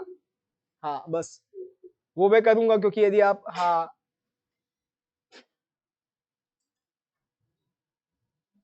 अब यदि आप थोड़ा सोचेंगे तो मैंने आपको जो क्वेश्चन दिया है वो रीअरेंजमेंट का क्वेश्चन दिया है। कैसे भैया, 1 इस रूल के हिसाब से 2 के पास जाता है, इस रूल के हिसाब से 2 5 जाएगा, 3 10 जाएगा, 4 17 जाएगा, 5 26 जाएगा। वो कहता है ऐसा नहीं होना चाहिए, यानी इस रूल के हिसाब से हम ऐसा सोचें कि ये 5 बंदे हैं और ये किसी हॉस्टल के 5 रूल नंबर है, मतलब रूम नंबर है, और वार्डन जो है वो बंदे को अलॉटमेंट रूम का इस हिसाब से करता है, इस रूल के हिसाब से। अब आपको क्या करना है, आपका क्वेश्चन है कि कोई भी बंदा अपने खुद के रूम में नहीं जाना चाहिए। ये कॉमन, इसलिए मैंने हॉस्टल वाला एग्जांपल लिया है। ये तो कॉमन गेम है हॉस्टल का कि आज रात को कोई भी अपने रूम में नहीं सोएगा, है? नहीं है, ये तो बहुत हॉस्टल में खेलते हैं। मतलब मुझे मेरी लाइफ से एक ही शिकवा है, एक ही अफसोस है, मैंने हॉस्टल लाइफ नहीं जी। हॉस्टल लाइफ से बहुत सारी चीजें सीखते हैं भाई। इस हाँ इस देश में जहां इतनी भीड़ है, वहां भीड़ में जब सब एक दूसरे की काटने पे लगे हुए, ठीक, वहां पर सर्वाइवल कैसे किया जाता है और कैसे मतलब लाइफ को मैनेज किया जाता है, ये बहुत अच्छे से सीखते हैं हॉस्टल में। तो हाँ मुझे पर्सनली मेरी लाइफ से ये अफसोस है कि हॉस्टल नहीं, मैंने कभी हॉस्टल लाइफ नहीं जी, ठीक, क्योंकि मैं हाँ कोटा से बिलोंग करता था। जब हाँ इंजीनियरिंग में सिलेक्शन हुआ तो कुछ फाइनेंशियल घर की कंडीशन ऐसी थी कि बाहर जाके पढ़ना अफोर्ड नहीं कर सकते। मैं आईआईटी की तो एग्जाम के बारे में जानता ही नहीं था। ये बहुत ताज्जुब की बात है, कोटा जो कि आईआईटी का हब है, जब मैंने हाँ 12th किया था तब हम सरकारी स्कूल में पढ़ने वाले बच्चे आईआईटी के बारे में जानते ही नहीं थे, कुछ गिने चुने जानते थे। मैं तो पढ़ने वाले में वैसे भी नहीं माना जाता था। मैं क्लास के सबसे हाँ यदि क्लास में 2 या 3 सबसे शैतान बच्चे पिक किए जाते थे, उनमें मेरा नाम हमेशा होता था बाय डिफॉल्ट, ठीक। तो हम नहीं जानते थे मतलब आईआईटी के एग्जाम के बारे में। तो सिर्फ हमने क्या किया, जो राजस्थान मतलब पीटी करके एग्जाम होता था, RPT Rajasthan pre engineering test, जो राजस्थान के कॉलेज के लिए होता था। उस जमाने में हाँ कुल मिला के शायद 550 600 सीट्स होती थी पूरे राजस्थान में, और उसमें भी जनरल के लिए लगभग आधी, यानी 300 के आसपास जनरल के लिए कुल मिला के। हाँ यदि प्राइवेट कॉलेज एक भी नहीं था पूरे हाँ राजस्थान में, एक भी प्राइवेट कॉलेज नहीं था उस वक्त, सारे गवर्नमेंट कॉलेज से। 5 गवर्नमेंट कॉलेज हुआ करते थे, उनमें 2 कॉलेज तो ऐसे थे जहां कोई नहीं जाना पसंद करता था। एक था जो सिर्फ टेक्सटाइल इंजीनियरिंग का था भीलवाड़ा के अंदर, एक था जो सिर्फ एग्रीकल्चर के लिए था। तो कुल मिला के एक तरह से हाँ क्या रहते, कुल मिला के 3 कॉलेजेस होते थे गवर्नमेंट कॉलेज, जोधपुर, कोटा और जयपुर। लेकिन उस वक्त भी जो ये जिनको आप एनआईटीज बोलते हैं ना, उनको उस वक्त रीजनल इंजीनियरिंग कॉलेज बोलते थे, आरईसी। तो आरईसीज के अंदर यानी एनआईटीज के अंदर आरपीटी, हर एनआईटी में आरपीटी का कुछ कोटा होता था 2 3 4 सीटों का। तो हम उन बिरले लोगों में से थे जिनके पास सारे ऑप्शन थे। रैंक ठीक थी मेरी, मतलब 12 के साथ मैं 16th रैंक था पूरे राजस्थान के अंदर, तो सारे ऑप्शन मेरे पास है। लेकिन घर की फाइनेंशियल कंडीशन ऐसी थी कि भाई कोटा के बाहर जाके अफोर्ड नहीं कर सकते, तो कोटा में ही हम पढ़े, तो हॉस्टल लाइफ नहीं जी पाए। ये बड़ा सबसे बड़ा अफसोस लाइफ में हाँ जो है आज भी रहता है। बहुत कुछ सीखते हैं, मतलब जब सुनते हैं ना लोगों से, दोस्तों से सुनते थे कॉलेज में जब वो बाहर से आके रहते थे, ठीक है, कई बार उनके पास उनके साथ चले जाते तो बिल्कुल देखते थे कि यार ये लाइफ भी होनी चाहिए, हाँ जीनी चाहिए। तो और शायद लेकिन उसके कुछ फायदे कुछ नुकसान भी हैं, ठीक है। एक एक फायदा जो अब इस उम्र में आके फील होता है कि हाँ शायद हॉस्टल में होते तो हमारी भी संडे नाइट सैटरडे नाइट थोड़ी रंगीन होती। तो तो वो नहीं है, मतलब हम शौक नहीं पाल पाए। मतलब आज भी ये है कि हाँ आज तक कभी जो है लोगों को साखी बन के पिलाया बहुत है, पिया नहीं है, ठीक। तो पी नहीं पाए, कुछ खा नहीं पाए, तो कुछ जो हाँ रंगीनियां है वो नहीं थी लाइफ में। लेकिन उसका मुझे हो सकता है कि एक उम्र में अफसोस रहा हो, लेकिन अभी सुकून है। अभी यहाँ आके इस स्टेज पे फील होता है कि बहुत बढ़िया रहा, ये इनसे बचे हुए, ठीक। तो लेकिन कुछ ऐसी चीजें जो वाकई सीखने की होती है, तो बहुत सारी चीजें हाँ ऐसी आप जब हाँ लोग जी रहे होंगे जो लोग, उनको पता होगा और आगे जाके उनके बेनिफिट समझ में आएंगे, आगे जाके समझ में आएंगे, अभी नहीं समझ में आएंगे, आगे जाके बेनिफिट समझ में आएंगे। और जो लोग नहीं जी रहे हैं तो उनसे एक निवेदन है, भाई जी लेना, चाहे 1 साल के लिए जियो, हॉस्टल लाइफ जरूर जीना, बहुत कुछ सीखने को मिलता है, ठीक। आजकल वैसे तो आपको खैर सारी चीजें नेट पे भी अवेलेबल है, वहां से भी सीख लेते हैं कि हॉस्टल लाइफ में क्या क्या होता है। लेकिन फिर एक हाँ एक तो क्या होता है, एक सिर्फ पढ़ना देखना और एक उसे एक्सपीरियंस करना, दोनों में फर्क होता है, ठीक। तो जीनी जरूर चाहिए। तो है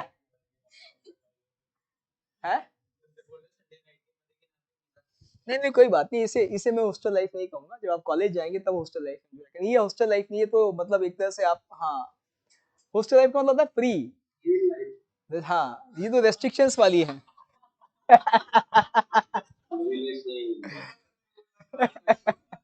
नहीं बहुत जरूरी है, बहुत जरूरी है,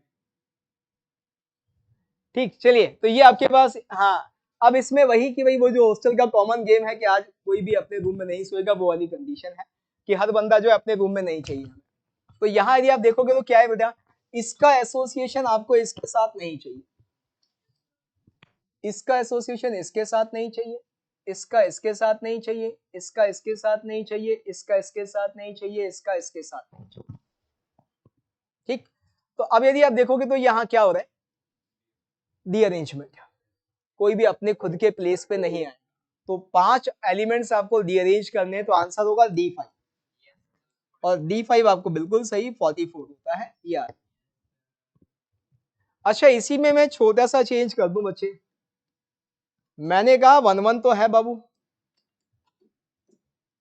साथ ही साथ ये भी कह दिया fxi is not equals to xi square plus 1 for all xi belongs to r। लेकिन एक और चीज, r क्या मतलब वो सेट a, यहां भी मैंने r लिख दिया था, इसे a कर देना है ना, तो a एंड मैंने एक कंडीशन और दे दी, और वो कंडीशन क्या है कि f2 इज इक्वल्स टू 2।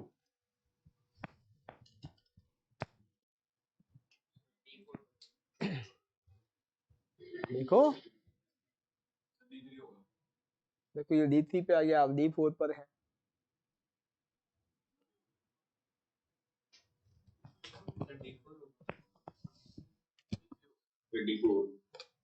दोनों ही नहीं है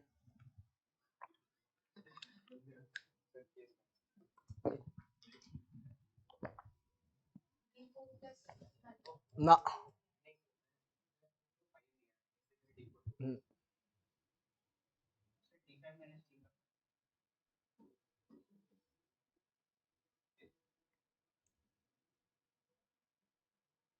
आप लोग तैयार होंगे तभी मैं इस तरह के क्वेश्चन लिखूंगा भाई, हाँ 11th की मिक्सिंग प्रॉपर किसी भी लेवल तक, हाँ ना।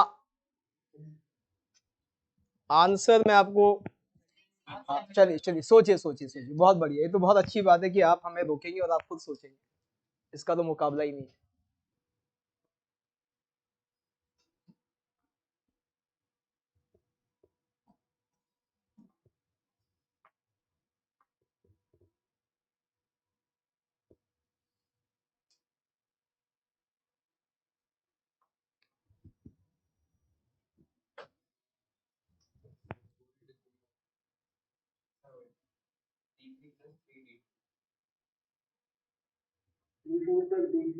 क्या बेटा दोबारा बोले सार्थक?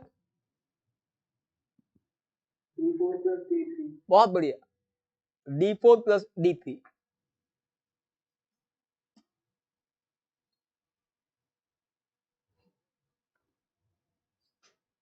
ये क्वेश्चन में लगभग लगभग ये है ना, ये इस तरह का क्वेश्चन ये लगभग 20 साल से कर रहा था, और ये हाँ उसके बाद एग्जाम में भी आया हुआ है 2 बार।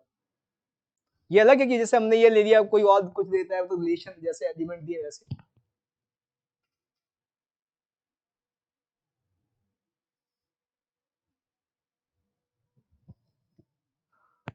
आंसर आएगा D4 प्लस D3। 9 + 2 11, D4 9 होता है, D3 2 होता है, 11 आंसर। अब थॉट दें अपने से एक बार। हाँ मैं कह रहा हूँ, मैं तो 20 साल से करा रहा हूँ ये, हाँ 2 बार आ चुका है। पहले 1 को जो 5 के साथ rearrange करके चारों को बात बिल्कुल सही, बिल्कुल सही बेटा, हाँ बहुत बढ़िया, बिल्कुल सही।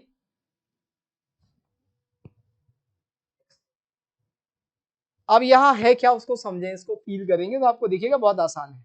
1 2 3 4 5, यहाँ मैंने लिख दिया था 2 5 10 17 और 26, ठीक है, ये तो है ही सही, यानी कोई भी अपने सामने वाले के साथ एसोसिएट नहीं होगा। लेकिन अब यदि आप देखो तो आपको एक एसोसिएशन करके दी हुई है, ये वाली, ठीक। अब केस 1 में हम क्या करते हैं, ये तो हमें डन है, ये तो करके दिया, इसकी चॉइस हमारे पास नहीं है। केस 1 में हम क्या करते हैं, 1 का एसोसिएशन कर देते हैं 5 के साथ, यानी हमने F1 को 5 बना दिया। अब यदि आपको देखोगे तो आपको क्या चाहिए, ये यहां नहीं आना चाहिए, ये यहां नहीं आना चाहिए, ये यहां नहीं आना चाहिए, यानी क्या रह गया, D3, ये D3 रह गया, जिसकी वैल्यू 2 होती है, आपको पता है। प्लस केस 2, केस 2 में क्या है बेटा, वही कि ये 1 2 3 4 5, यहाँ 2 5 10 17 26। अब यहां पर ये तो हमें डन है, ये तो करके दिया है। अब हमें पता है कि हमारे इसमें 1 या तो 5 के साथ होगा या 5 के साथ नहीं होगा, दो ही केस होंगे। तो 1 को मैंने पहले वाले केस में क्या ले लिया, 5 के साथ। अब क्या ले रहा हूं, अब ले रहा हूं ये कि 1 5 के साथ नहीं होना चाहिए, 3 10 के साथ नहीं होना चाहिए, 4 17 के साथ नहीं होना चाहिए, 5 26 के साथ नहीं होना चाहिए। तो ये D4 है या नहीं। तो यहां पर हमने जो लिया कि भाई F1 is not equals to 5, तो डेफिनेटली ये भी यहां नहीं आना चाहिए, ये यहां नहीं आना चाहिए, यहां नहीं आना चाहिए, यानी D4 है और ये 9 होता है। तो फाइनल आंसर हमारा D4 प्लस D3 जो है वो 11 आ जाता है। ये एक तरीका है, और स्मार्टली सोचेंगे तो ये आंसर डायरेक्ट भी मिलेगा। कैसे मिलेगा, हाँ कि भाई ये जो है इसमें हमें क्या दिख रहा है, भाई इसमें सबको हमने डीअरेंज किया हुआ है, तो यहां उसने क्या दिया है, 2 की एसोसिएशन करके आपको दिए, 2 की इमेज उसने फिक्स कर दी। अब हमें पता है जब हम इसको डीअरेंज करेंगे तो 2 को डीअरेंज करने के हमारे पास 4 तरीके हैं, और चारों बड़ा इक्वली पॉसिबल है। तो जो टोटल तरीके होंगे वो चारों में डिस्ट्रीब्यूट हो गए होंगे बराबर। उसमें से उसने क्या किया, 4 में से एक पकड़ा है उसने, तो उन 4 में से एक के हाथ में कितना आया, टोटल बाय 4, टोटल बाय 4 हमारे पास 11 आ गया आंसर। भाई हमारे इसमें क्या क्या हुआ होगा, इसमें हमारे इसमें F2 इज इक्वल्स टू 2 एक पॉसिबिलिटी रही होगी, F2 10 दूसरी रही होगी, F2 17 दूसरा तीसरा रहा होगा, F2 26 चौथा रहा होगा। तो चारों बराबर हैं, तो ये जो 44 है ये चारों में बराबर बटे होंगे, 11 11 11। उसमें से उसने कौन सा केस मांगा, सिर्फ एक ही मांगा है, कौन सा, जब F2 को आपने 2 बनाया, तो ये सीधा सीधा बाय 4 से भी आ जाएगा, ठीक है ना। ये है, तो ये फंक्शन, हाँ अभी हम इसमें और भी आगे बढ़ेंगे। अब हम बात करते हैं रिलेशंस पर ही, टाइप्स ऑफ रिलेशंस। तो सबसे पहले बात करें रिफ्लेक्सिव रिलेशन।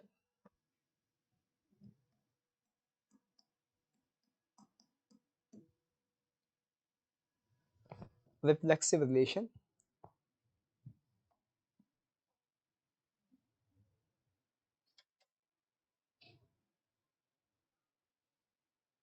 अब कौन सा रिलेशन रिफ्लेक्सिव कहलाता है, कि एक रिलेशन है सेट ए से सेट ए पर,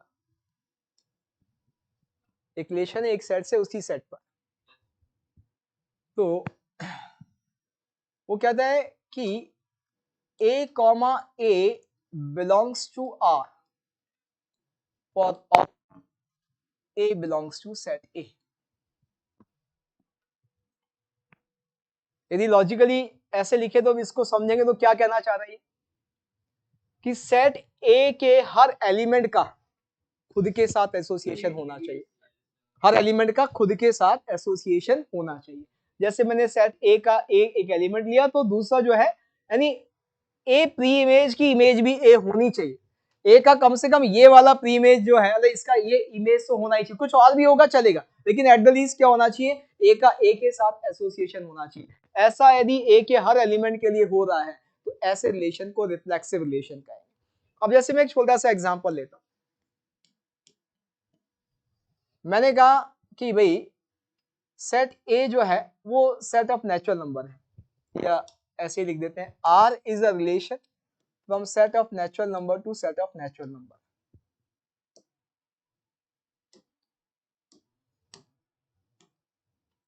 R is a relation from set of natural number to set of natural number। और यहां पर क्या कि भाई A, B belongs to R if A is divisible by B। A यदि B से डिविजिबल है तो हर A का B के साथ एसोसिएशन होगा। अब आप सोचो ये रिफ्लेक्सिव है क्या, तो बिल्कुल हर एलिमेंट हर नेचुरल नंबर खुद से डिविजिबल है, तो हर नेचुरल नंबर खुद से डिविजिबल है तो डेफिनेटली यहां दिखता है कि यदि A किसी भी एक नेचुरल नंबर की बात की जाए तो A is divisible by A। हमें पता है कि हर नंबर नेचुरल नंबर खुद से डिविजिबल होता है, तो डेफिनेटली हम क्या कह सकते हैं बेटा कि A, will be an element of relation R। तो ये रिलेशन क्या है, रिफ्लेक्सिव। ठीक, फिर ऐसे ही मैं एक और एग्जांपल लेता हूं, क्या मान लीजिए सेट ए मैंने लिया और सेट ए जो है वो क्या है, वो इसमें है contains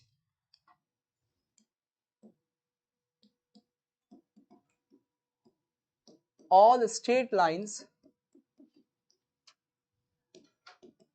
in xy plane। xy plane की हर स्ट्रेट लाइन जो है वो सेट ए में है। अब मैंने कहा कि एक लाइन L1 जो है वो L2 के साथ रिलेटेड है कब, if L1 is parallel to L2। तो अब बताएं क्या ये रिफ्लेक्सिव है। अब हर लाइन खुद के साथ पैरेलल होती है, इसमें कोई डाउट ही नहीं है, इसका मतलब क्लियर है ये दोनों ही रिलेशन कैसे हैं, रिफ्लेक्सिव हैं। हर एलिमेंट खुद के साथ एसोसिएटेड है, रिफ्लेक्सिव है। इसी में यदि बच्चे मान लो मैंने यहाँ पैरेलल की जगह परपेंडिकुलर लिखा होता तो ये रिफ्लेक्सिव नहीं होता, नॉट रिफ्लेक्सिव या नॉन रिफ्लेक्सिव, ये रिफ्लेक्सिव नहीं होगा।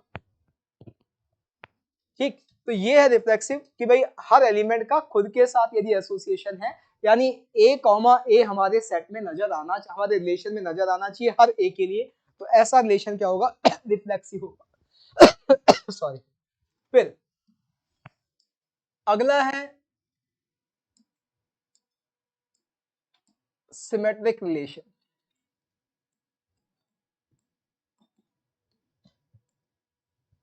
सिमेट्रिक रिलेशन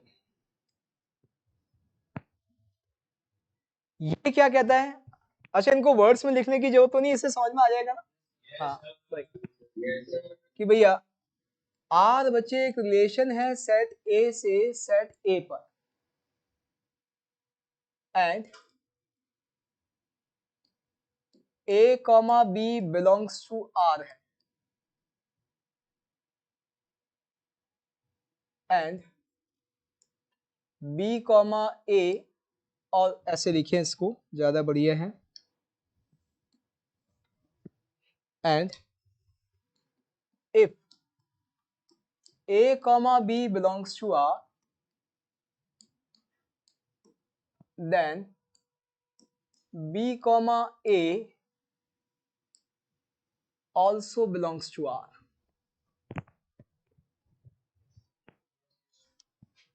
ठीक है, कि भाई यदि कोई a कॉमा बी का ऑर्डर्ड पेयर आपको रिलेशन R में नजर आता है तो b कॉमा a भी R में होना चाहिए। यदि a कॉमा बी और b कॉमा a दोनों हैं तो ऐसे रिलेशन को क्या कहेंगे कि वो सिमेट्रिक कहेंगे। तो अब आप मुझे बताओ कि क्या ये सिमेट्रिक है क्या? एक बार फिर सोच के आराम से, जल्दबाजी नहीं, मतलब जल्दबाजी बिल्कुल नहीं, आपको फील करना पड़ेगा सब्जेक्ट। देखो मैथ्स को फील करोगे तो आपको लगेगा कि मैथ्स जो है पढ़ने का सब्जेक्ट ही नहीं है, ये तो सीखने का सब्जेक्ट, मजा आता है इसमें, तो प्रैक्टिस का सब्जेक्ट है सिर्फ, ये नहीं है भाई। आपको पता है कि मैं यदि 6/2 करूं तो हमें पता है 6 जो है वो 2 से डिविजिबल है, लेकिन उसका उल्टा सही नहीं है, 2 इज नॉट डिविजिबल बाय 6।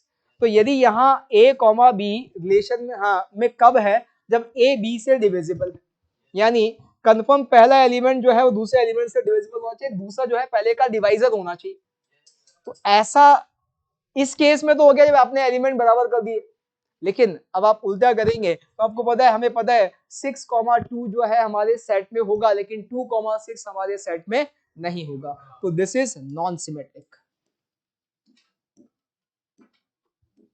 या असिमेट्रिक। इस केस में बात करें बेटा, इस केस में यदि आप देखोगे तो चाहे पैरेलल हो चाहे परपेंडिकुलर हो, दोनों ही केस में आपको सिमेट्रिक नजर आएगा, दोनों ही केस में सिमेट्रिक नजर। L1 यदि L2 के परपेंडिकुलर तो डेफिनेटली L2 भी L1 के परपेंडिकुलर है, L1 L2 के पैरेलल है डेफिनेटली L2 भी L1 के पैरेलल है, वहां दोनों ही केस में सिमेट्रिक नजर आता है। तो ये हो गया रिफ्लेक्सिव, ये हो गया सिमेट्रिक। इसके साथ एक और होता है, वो भी हम डिफाइन कर लेते हैं, ट्रांजिटिव। ट्रांजिटिव रिलेशन,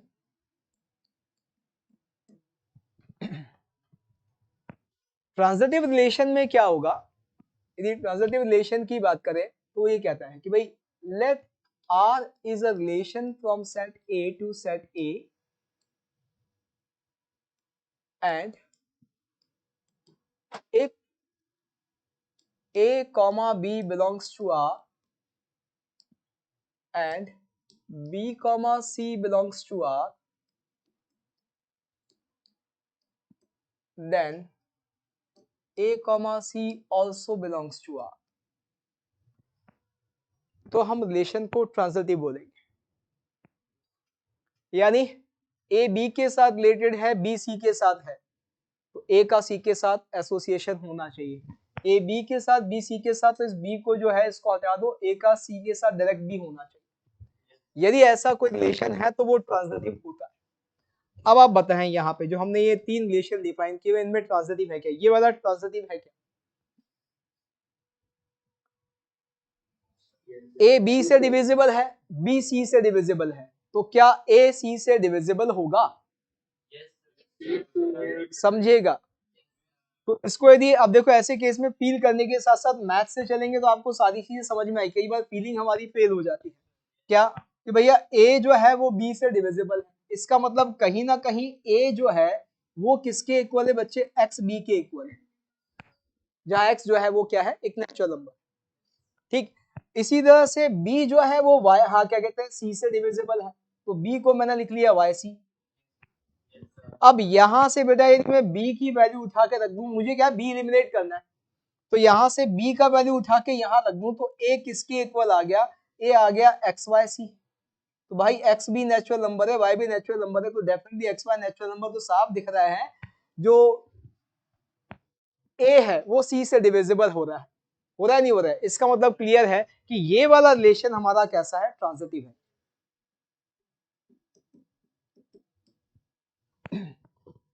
ऐसे रिलेशन को हम ट्रांजिटिव रिलेशन बोले। और 6,2 और 6,3 पर सेट 3 तो 2 से डिविजिबल। सर जो इस वाले केस में सर वो वाला बोलो बोलो। सर 6,2 और सर 6,3 बाबू ये अब आप फील करो, ये ए बी है और ये कोई ए सी है, हमने तो ऐसी बात ही नहीं करी, हम तो क्या बात कर रहे हैं? ए बी बी सी, यानी ये दोनों सेम होने चाहिए, ये तो नहीं है। हम तो ए बी और बी सी की बात कर रहे हैं, तब ए सी को रिलेट कर रहे हैं। तो ये जो यहाँ पे ये दोनों, मैंने आपसे कहा ना यहाँ पे ये वाया बी वाला खत्म कर दो कि भाई ये जो सिचुएशन है कैसी है, तो ये ए से बी से सी, इन दोनों को उड़ा दो वाया, सीधा ए का सी के साथ रिलेशन, तो ये दोनों सेम होने चाहिए, वो नहीं है। इसीलिए मैंने आपसे कहा कि तो कई बार हम फील जो है ना हाँ अलग इमोशन के साथ कर रहे होते हैं, मैथ से लेके चलोगे तो कभी गलती होगी, इसलिए ये समझाया आपको। देखो यहाँ पर हमने लिखा तो यहाँ साफ प्रूफ दिख रहा है हमें, ठीक है। तो ये हमारे दिख रहा है कि ये ट्रांजिटिव है। सेकंड वाला इनमें बताओ,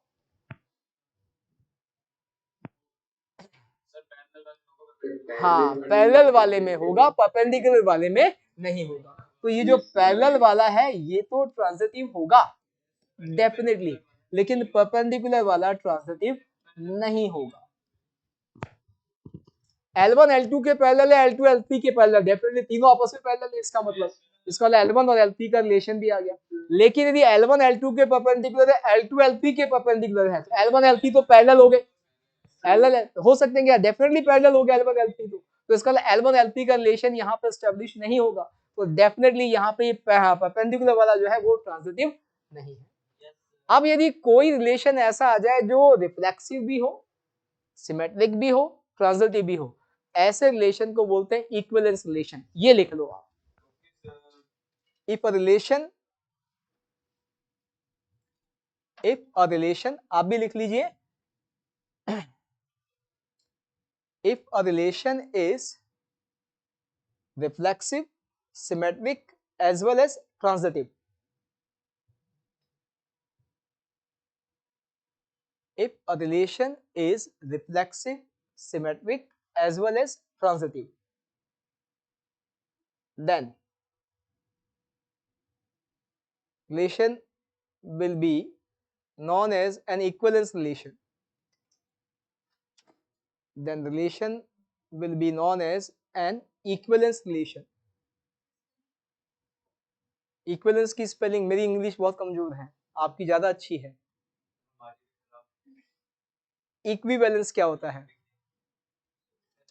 ये तो केमिस्ट्री में भी आता है, लिखो EQUI है, वैलेंस नहीं, इक्विवेलेंस, सिर्फ वी हटा दो वहां से। इक्विवेलेंस तो आप केमिस्ट्री में पढ़ते ही है ना, इसलिए मैंने वो इक्विवेलेंस है, खत्म। ठीक है, लिख लिया भाई। ऐसा रिलेशन जो सिमेट्रिक भी है, स्क्यू सिमेट्रिक भी है, हाँ इसमें यदि हम देखें तो पैरेलल वाला अकेला है, ये कोई भी जो है इक्विवेलेंस ने तीन रिलेशन हमने डिफाइन किए हुए, इसमें सिर्फ पैरेलल वाला जो है वो इक्विवेलेंस है। क्यों? क्योंकि वो रिफ्लेक्सिव भी है, सिमेट्रिक भी है, ट्रांजिटिव भी है। ठीक है, चलिए बाकी कल करेंगे हम। अब हमारा एक तो वो हमें प्रैक्टिस शीट देखनी है ना, वो DPP 6 लगी थी आपने कहा था, तो वो तो कर लो, वो हम कल डिस्कस करेंगे, ठीक है ना। रिलेशन वाली शीट आपको मिल जाएगी कल, ठीक है, कल अपलोड कर, मतलब कल लेकिन दिन तक ही होगी, लेट तक ही होगी, तो हाँ। और अब हम एक काम ये भी कर सकते हैं, जैसे हमारी रेगुलर सब्जेक्ट जो टॉपिक वाइज DPP चलेंगी वो तो चलेंगी चलेंगी, हम 11 मतलब हम जो है हाँ वीक में मैं चाह रहा हूँ पर्सनली 2 DPP 11th की आए, सिर्फ 11th की, उसमें 11th वाले टॉपिक होंगे रैंडमली, कैसे भी रैंडमली होंगे। पर्सनली मेरा ये है कि वीक में 2 DPPs जो है लगभग 12-15 क्वेश्चन की हमारी 11th की चलती रहनी चाहिए, ताकि हम 11th से बिल्कुल डिटैच ना हो। हालांकि कोशिश तो मैं क्लास में भी करूंगा कि 11th चलता रहे हमारा, लेकिन फिर भी कहीं ना कहीं कुछ टॉपिक नहीं होते इतनी आसानी से कवर, तो हम उनको जो है लेके चलेंगे, ठीक है ना। तो वो जो है हम इसी वीक से शुरू करेंगे, परसों मैं पहली DPP अपलोड करूंगा, ठीक है। अब आपको अगले मतलब इस वीक में लास्ट तक आपको बढ़िया से होमवर्क मिलना शुरू हो जाएगा, ठीक। चलिए मिलते हैं बेटा, गुड नाइट। हाँ जी बेटा बोलें, हैं ट्रांजिटिव, सिमेट्रिक और रिफ्लेक्सिव में for all A belongs to A सिर्फ रिफ्लेक्सिव, क्या बेटा, मतलब वो वाला कंडीशन की डेफिनेटली ये सिर्फ इसमें है, यहाँ तो ये है तो ये होना चाहिए, ये नहीं है तो इसकी बात नहीं करनी, ठीक है ना।